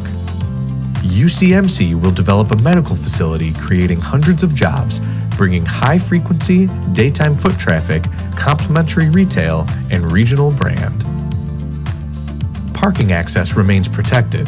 The garage provides weekday access for UCMC, while evenings and weekends remain open to the public. This plan delivers stable, recurring revenues, about $10.16 million in ground rent over 25 years, plus $322,500 annually from leased garage stalls. This is in addition to TIF and business district revenue. These funds are earmarked to offset Heroes Park construction, debt service, and long-term operations, reducing pressure on the village's general fund. Heroes Park will be a public, year-round gathering place programmed by the village, including a seasonal ice rink and a perpetual park covenant, ensuring long-term stewardship. Construction is scheduled to begin in late summer and conclude in the summer of 2027. Parcel C is reserved for a performing arts center, while the village conducts due diligence to determine the feasibility of that center. If the village delivers its commitment to the project, construction must begin within 36 months. Otherwise, development rights revert, ensuring the site remains active. North of 143rd Street, between LaGrange and John Humphrey Drive, the downtown Orland Park East redevelopment area will be established within 12 months to accelerate investment in this key corridor. With the approval of the amended and restated redevelopment agreement and UCMC letter of intent, the village can continue to advance these plans for downtown Orland Park. So the overall intent here was to de-risk the village's position in this project. So what is happening now, in addition to Heroes Park, in addition to having the medical anchor, the village is reducing its general obligation debt to the developer from $33 million to $27 million. The new revenue that is coming in from the ground lease is going to help pay for the park. In addition to that, there may be additional revenue because the UCMC may look to purchase the remainder of the parking structure. It's a very win-win-win overall situation because these are complementary uses that ensure that what's going to happen in downtown is going to be successful. And we're very happy that Edwards Realty and the UCMC were able to come together and we were able to make this happen. George, how do you want to handle the discussion? Do you want to go through? We can go through the PowerPoint or maybe just open it up for discussion if anybody wants to. Ramsey, would you or anyone from you to have the microphone first?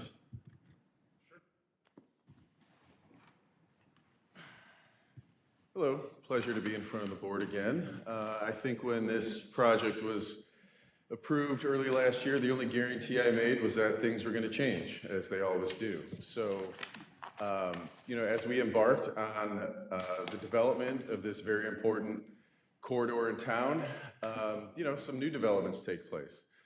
So, you know, once University of Chicago was in the mix and wanted to be part of the development, we all worked together to make sure that we can bring their uses that they want to expand upon in the community in an area that made sense, where there was more foot traffic. We always get, you know, all of our restaurants in town really need daytime population to survive. And that's always been a thing that, you know, of why some businesses don't come here. You know, we don't have a robust office corridor, but we do have some robust medical and service businesses here, and concentrating them more in the corridor where we want to bring people and have restaurants and amenities and parks and other services is, as George said, a win-win for everybody. So as we went through this process, we've had several meetings on how could this development transform to meet the goals of the village board and the financial, you know, earmarks that they want to hit. So we looked into several different ways to get this done. Not only value engineering, you know, the existing plans and trying to see, you know, how we can not only save money but keep all of these amenities. I'm not trying to solve all of the problems in the village, but there are some problems at the site that I think we have solved. You know, by continuing to have the ice rink in town that brings a use that, you know, I know the village has struggled with in another part of town and has been very, very expensive. You know, we're going to have the ice rink, the park, there's going to be a band shell. We've expanded upon some of the things in the park from the previous plan to accommodate the foot traffic that will be coming in here for special events. Not only that, we're able to activate the train station for other uses other than just an empty waiting area for most of the time.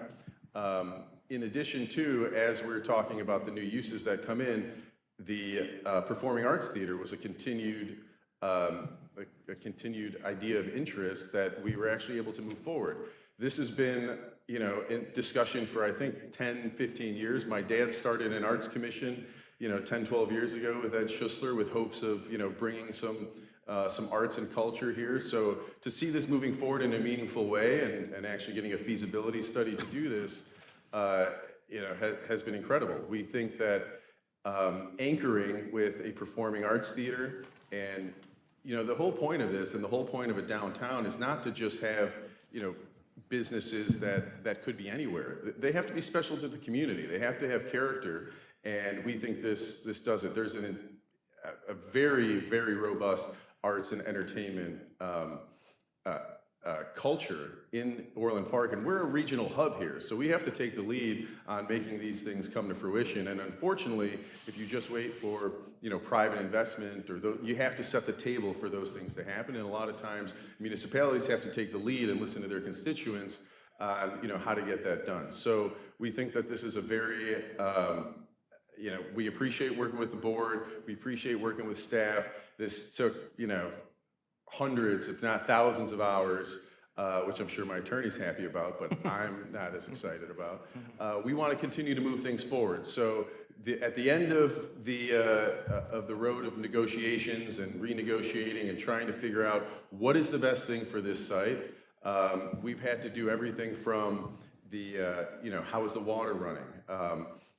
Retention ponds, the underground utilities. I mean, there are so many things that you don't see in the pretty pictures that have to get done before we can actually put a shovel in the ground. So, I'm happy to say that, when the agreement was finalized last year, we amended this year. We do have the first phase, I'll say, Weber Grill opening this weekend, soft opening. So, we're very excited about that. We think that they're going to be an incredible addition to this community. You get a huge name, but they really only have 6 stores, so they operate like a mom and pop. So I don't think it gets better than that. Next, we'll be embarking on Heroes Park. So we are at the last stage of the permitting process right now, and we look to start construction on that by the end of the summer, and it'll be open and operating for next summer, which will be an amazing amenity. This was really the focus of the development for us. When we looked at, what's the highest and best use here, and the most marketable, and what can you make the most money on? It's not putting a giant park in the middle of, precious square footage of land. It's putting outlots on the road and maybe a center and back, but we flipped it upside down, and we really wanted to start from the inside out. So we're like, what could be a great, amazing draw here that the community doesn't currently have?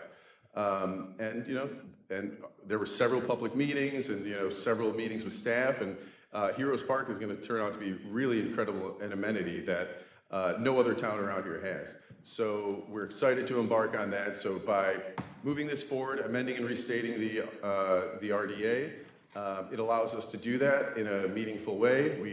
We have, as the mayor wanted, a ribbon cutting coming up next week, and then we have the park shortly after. Probably August we'll be cutting the ribbon for that, and then UCMC shortly after that. We still have an entertainment district planned, and we still have all of the bells and whistles in the previous plan, just a little bit reimagined. Ramsey, thank you. Right, and then, so George, do we have any other images up here in the park? Or if your architect wants to jump up and grab the microphone? I think some of the images you had in the presentation that are loaded in the village deck. There you go. We'll get him up here in a second.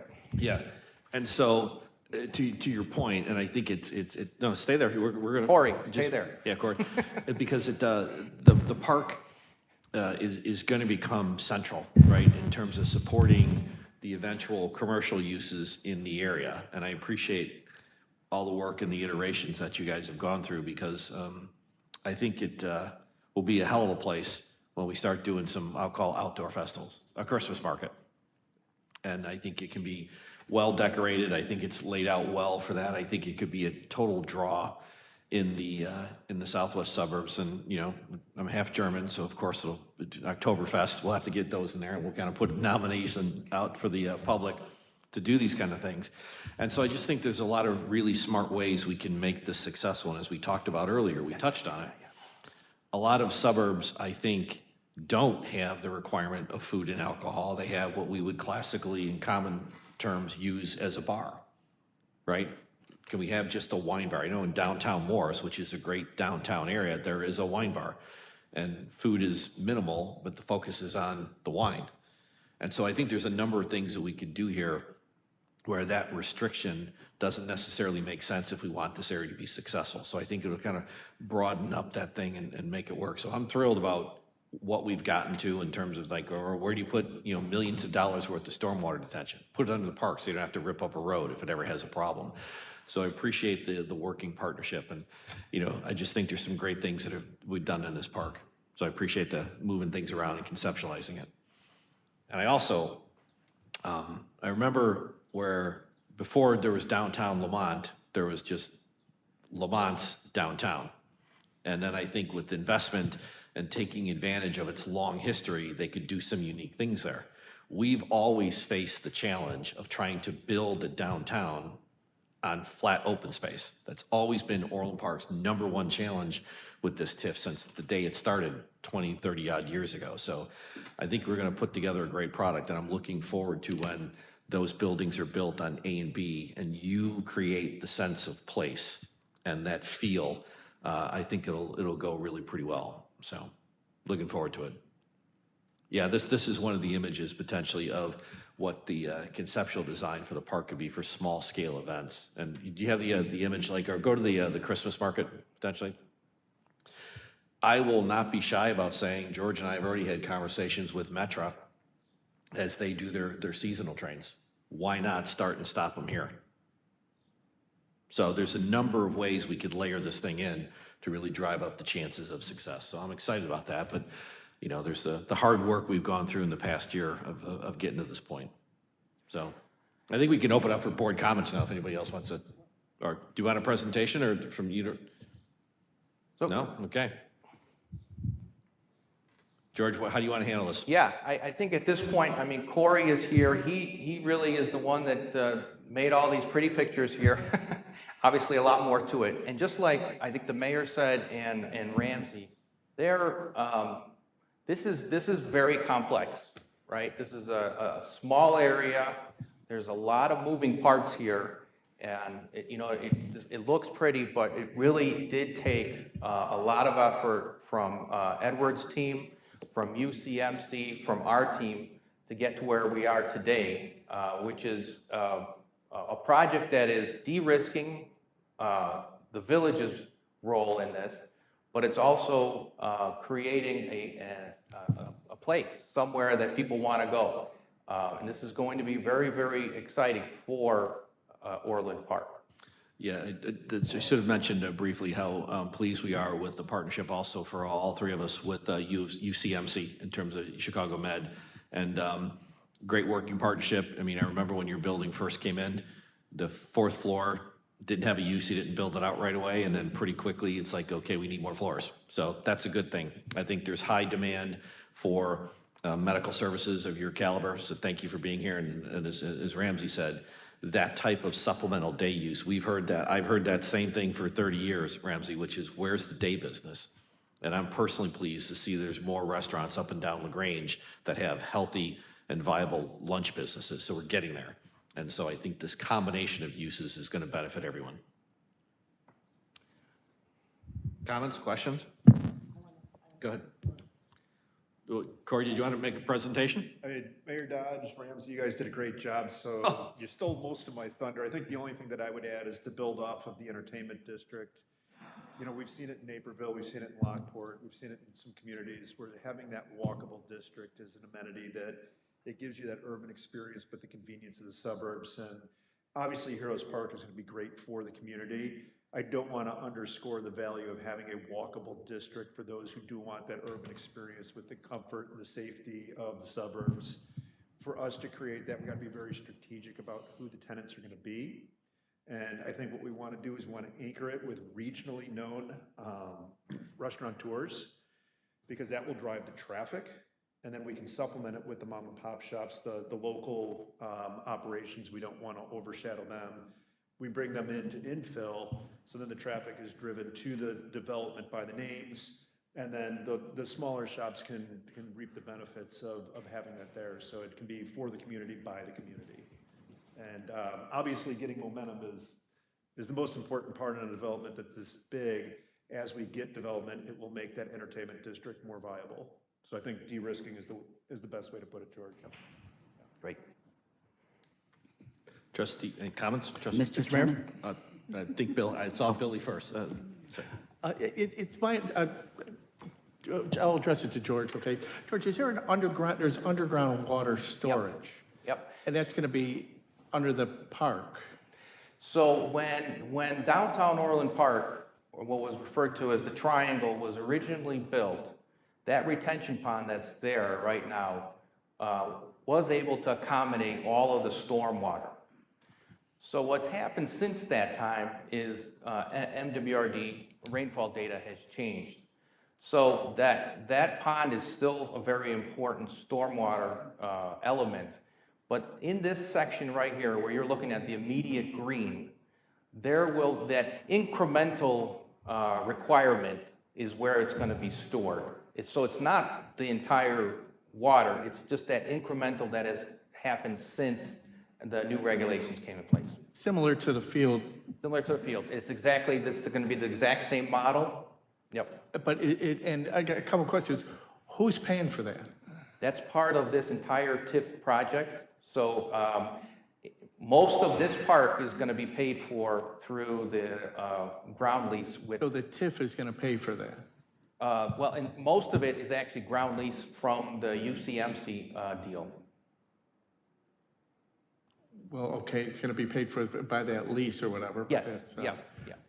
And any idea how much that's going to cost? Yeah, this whole park and everything is about 13 million. But I mean, the underground water section. It includes the underground. I don't know if we have the breakout of the underground just. It's in the ballpark of 2 to 2.5 million. Okay.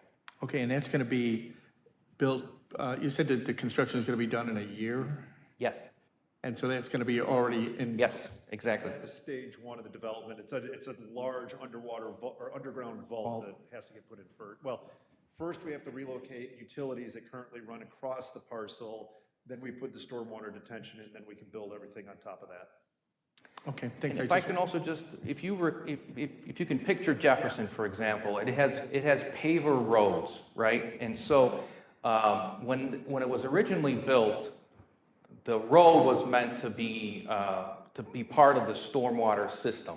If you look now, those pavers are in very, very bad shape, right? It will always happen that way when you have traffic.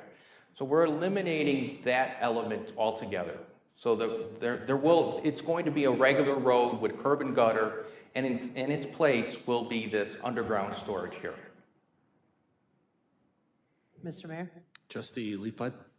This is so exciting. I think that it's nice to see it starting to take shape. I know, I assume, and I guess I know and assume that there's been so much discussion, so much time and effort put into really thinking this through and being open-minded to the possibilities and to the different points that come up and the different concerns.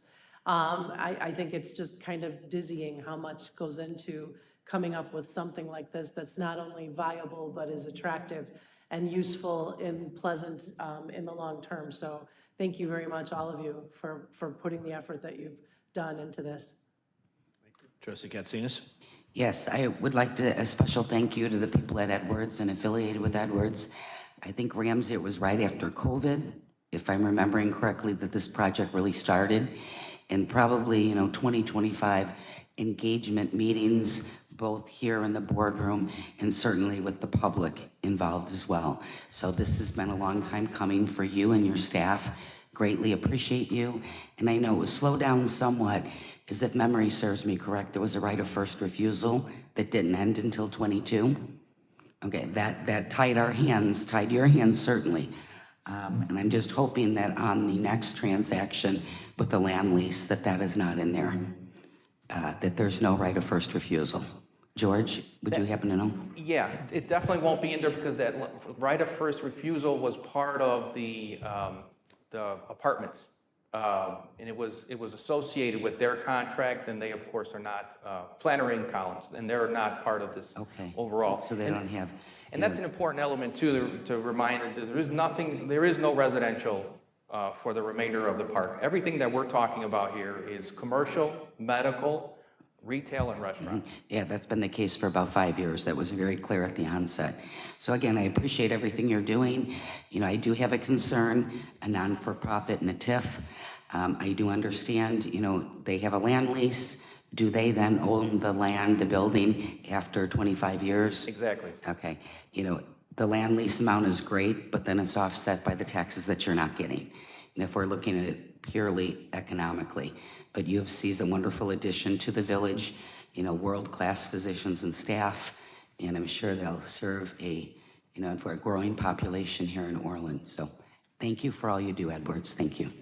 And I would also add hundreds of well-paying jobs are coming that are here already. Now they have to duplicate it, potentially even triple it later on. Mr. Chairman? Trustee Malani? One question on the logistics of the park. I look at the picture, and while it's beautiful and it'll be nice as an ice rink, and if we can have Christmas trees out there and the train stops, all of that is great, but did residents from 9750 show up to these public meetings and say, hey, why are you putting a band shell right underneath my balcony? I guess that is the one thing I see, and I'm like, I question. So I believe the location of the band shell was always part of the original. The original plan back from 2020, 2021, there was actually a band shell in the northwest corner where that pergola structure is. Right. And it was actually aimed towards the 9750 building. As the programming evolved, we actually moved it to the southwest corner because then it at least turned turned away from the noise is gonna go residential, away. which also went towards the entertainment district. So it was actually a dual benefit of oriented towards the commercial use away from the residential, but the programming was always there.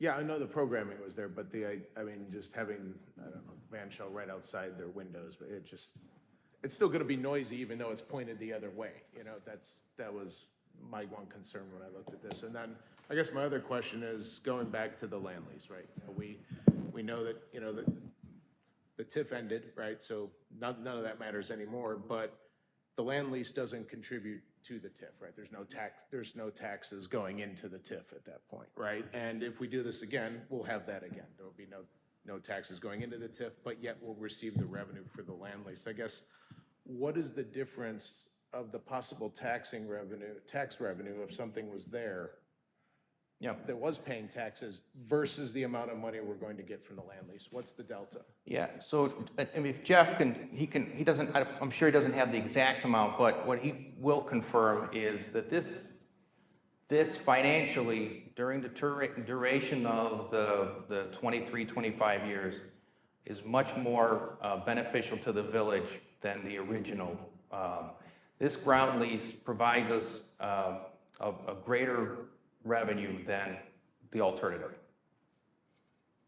Okay, and I guess, but then again, the other taxing bodies won't benefit from this at all, right? You know, I mean, because it's not part of the TIF.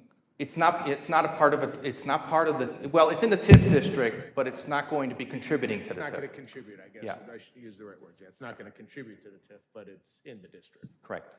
So- Now, the other taxing bodies and everybody else benefits because of rising tide.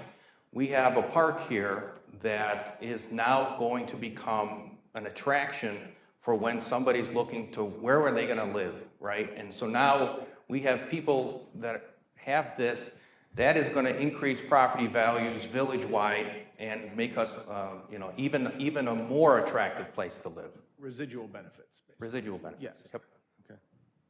Okay, thank you. Mr. Mayor? Go ahead, Trustee Lawrence.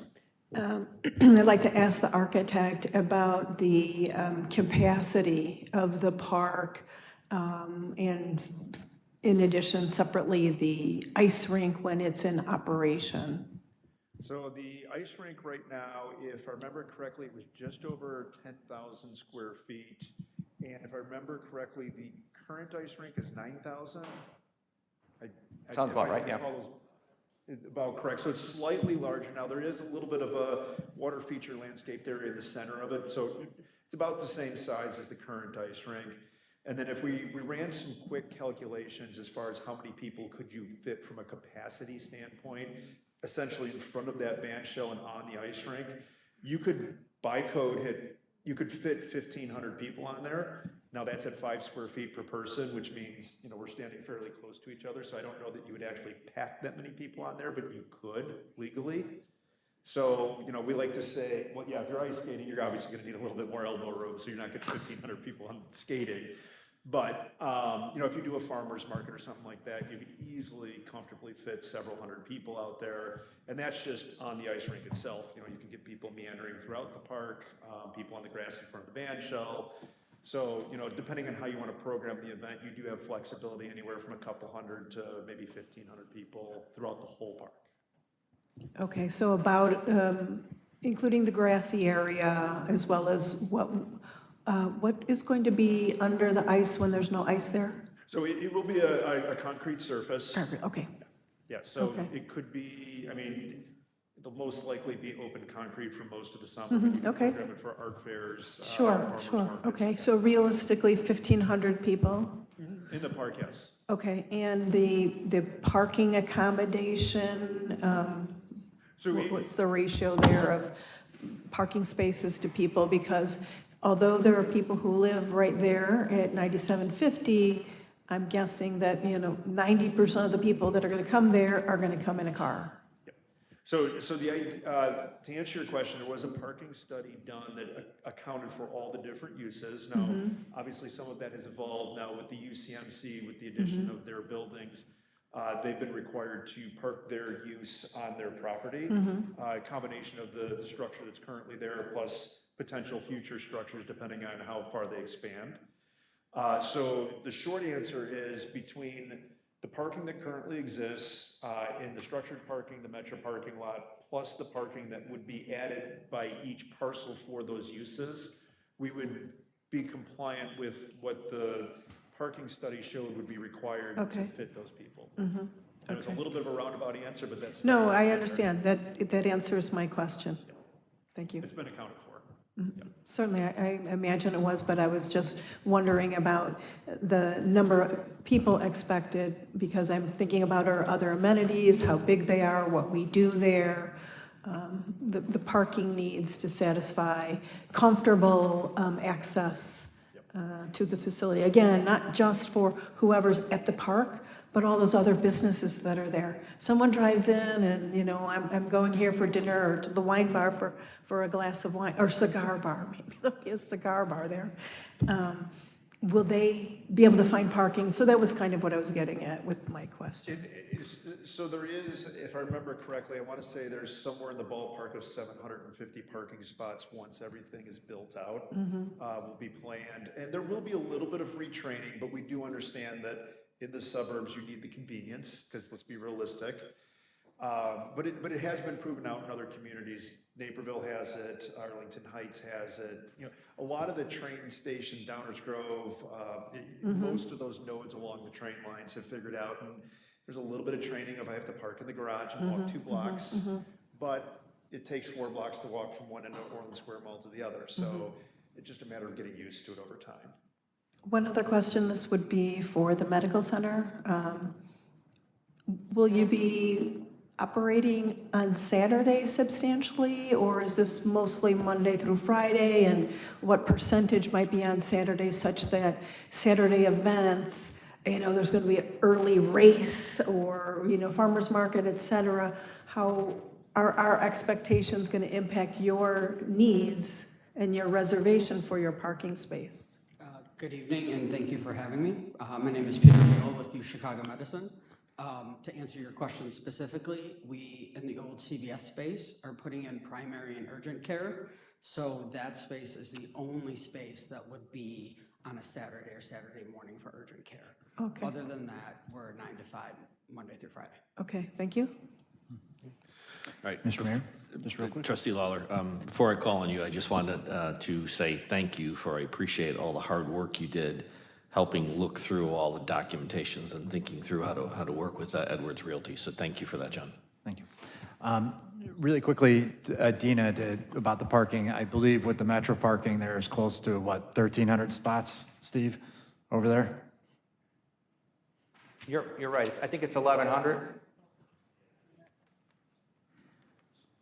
It's closer to about 1,100 spaces. 1,100, okay. So anyways, this has been a long-term project that's been hanging around for 20 years, and it's time to get it going and finish it. And I'm excited that Ramsey has agreed to, work with UMC in the village on bringing a new plan. A lot of the existing plan that he's had is still existing and still staying the same. We may see a few other changes in the future. But, in terms of the park, couple of questions I just wanted to, statements I wanted to make on it is that, some people have said, oh, we don't need another band shell or whatever. you know, the band shell that's there is a little bit artistic. It's going to bring a little bit of visual interest to the park and making it a special place for people, you know, to come and visit. But, and Corey, you may want to touch on this. The band shell that is there is really just more of an entertainment stage as well. You know, it's not going to be closed off to people. They're going to be able to go out there and walk around. But I do believe that part of that stage is going to house the ice skating, you know, equipment, the Zamboni and stuff to keep it clear. So there is a dual purpose there to it as well. You know, and this is kind of central to, you know, what's going on there, bringing people into the community and riding their bikes up to there in the summer for programming, you know, programming in the fall around winter, you know, so it's going to be a great amenity for the village. It is different. It's not replacing Centennial Park West. It's not meant to compete with Centennial Park West. This is a different animal in its own right. And, you know, people coming here for events will help support a lot of the restaurants and the retail that are there as they walk around. It'll give people something to do on the weekends. And hopefully, as we talked about tonight, Performing Arts Center, if it's economically feasible, and we can make it happen, it would also be a great addition, you know, of having a really centralized hub of entertainment for people in Orland Park. You know, I envision a lot of people riding their bikes here in the summer and occasionally having, you know, a single musician up on that stage playing, you know, and letting people just enjoying the music. You know, and not only does this, you know, will help, but, you know, it'll drive traffic there for, you know, the bars and restaurants, but it also will play down to the whole feel of between parcels A and B, which will be retail oriented on a closed off street. So it's not just the park, it's going to be the whole area. And for so long, I've heard, for 20 years, I've heard people say, why can't we have a walkable downtown? You know, or why are we always chasing everybody else? And, you know, and we have been, but I think now we have this great plan that, you know, it's going to be worth waiting for. So I'm excited to get it going.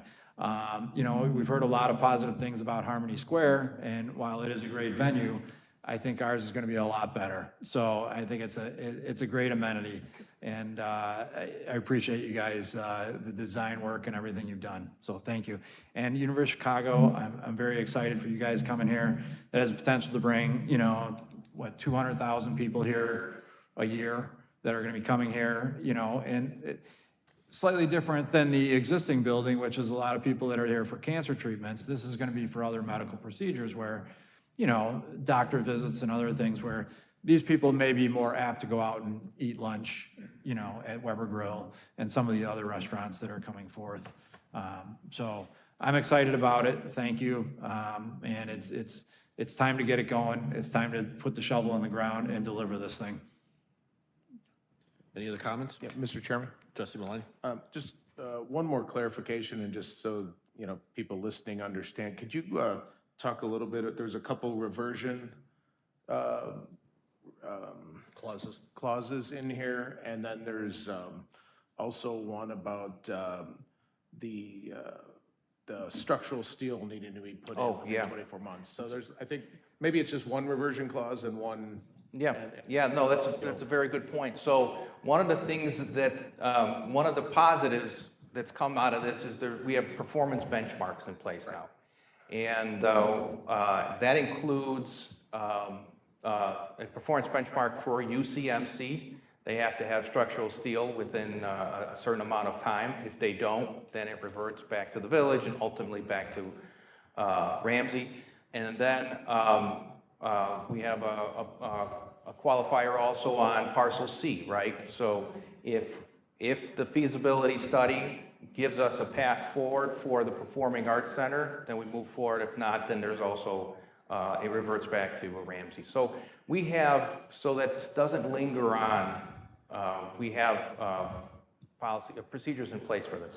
Right, and it kind of eliminates a little bit of a risk on our behalf, but if we don't do the Performing Arts Center, we can still have Edwards do something with it, and if UCMC doesn't move forward, then Edwards can do something else with the property, right? Exactly. So it gives us an out, right? Correct.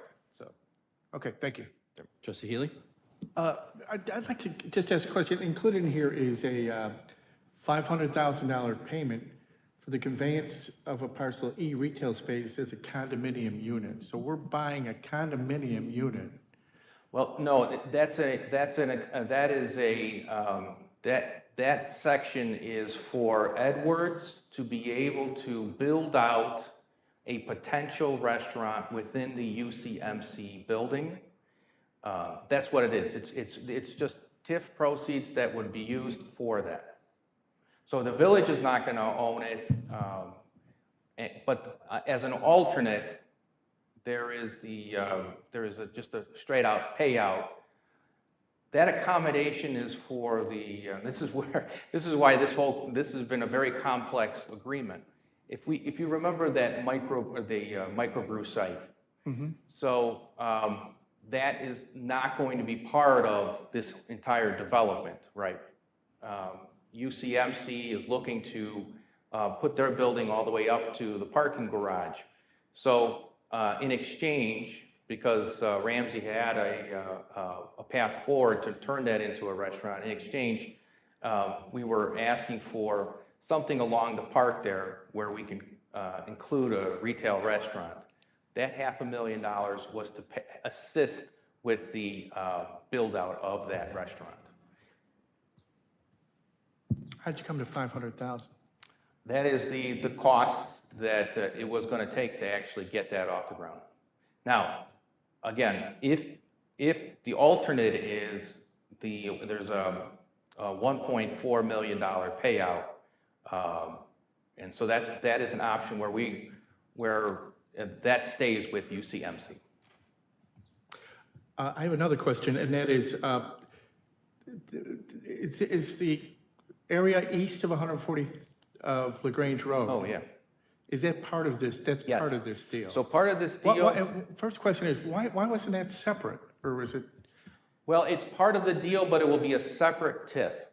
So the area that is north of 143rd, the immediate area north of 143rd between LaGrange and John Humphrey, will be the downtown Orland Park East TIF. So now what we're doing is with Edwards, we're able to reactivate that area to bring that as an extension almost of all that's going to be happening downtown. And that's pay-go. So for everybody's, the obligations that the village was under the original RDA was that the village was going to issue the bonds for the developer. We were going to issue the bonds. As part of this new TIF, there will be no bonds that will be issued from the village. Instead, the annual increment that will be generated from that TIF will go to the developer to offset his financing costs. So we transfer the risk. That was another de-risking of this whole project. Well, this is in addition to the project. That was never part of the original project. It wasn't part of the original. It was part of the negotiations. Who Ramsey was and his team were very kind to renegotiate this agreement. So the owners, it's private property right there. Yeah, It's not owned by the village or? The owner is right there. So he owns all of those pieces. Okay. So now we're able to activate some vacant pieces there. So his improvements to the property will be paid for by a TIF? The property will, because of the TIF, he will be able to now develop that rest of those vacant properties. That's the but-for test. If we didn't have that TIF, they'd stay vacant. So now we have the ability to actually activate that area as part of activating this entire area. Okay, thanks. Any other comments? Okay, any other comments? If not, we'll take a motion. Mr. Mayor, Trustee Leapline? I move to recommend to the village board to approve the approval of the amended and restated RDA and related exhibits. 2, authorize negotiation and execution of the UCMC ground lease consistent with the attached LOI terms. And 3, approve associated fiscal actions detailed herein.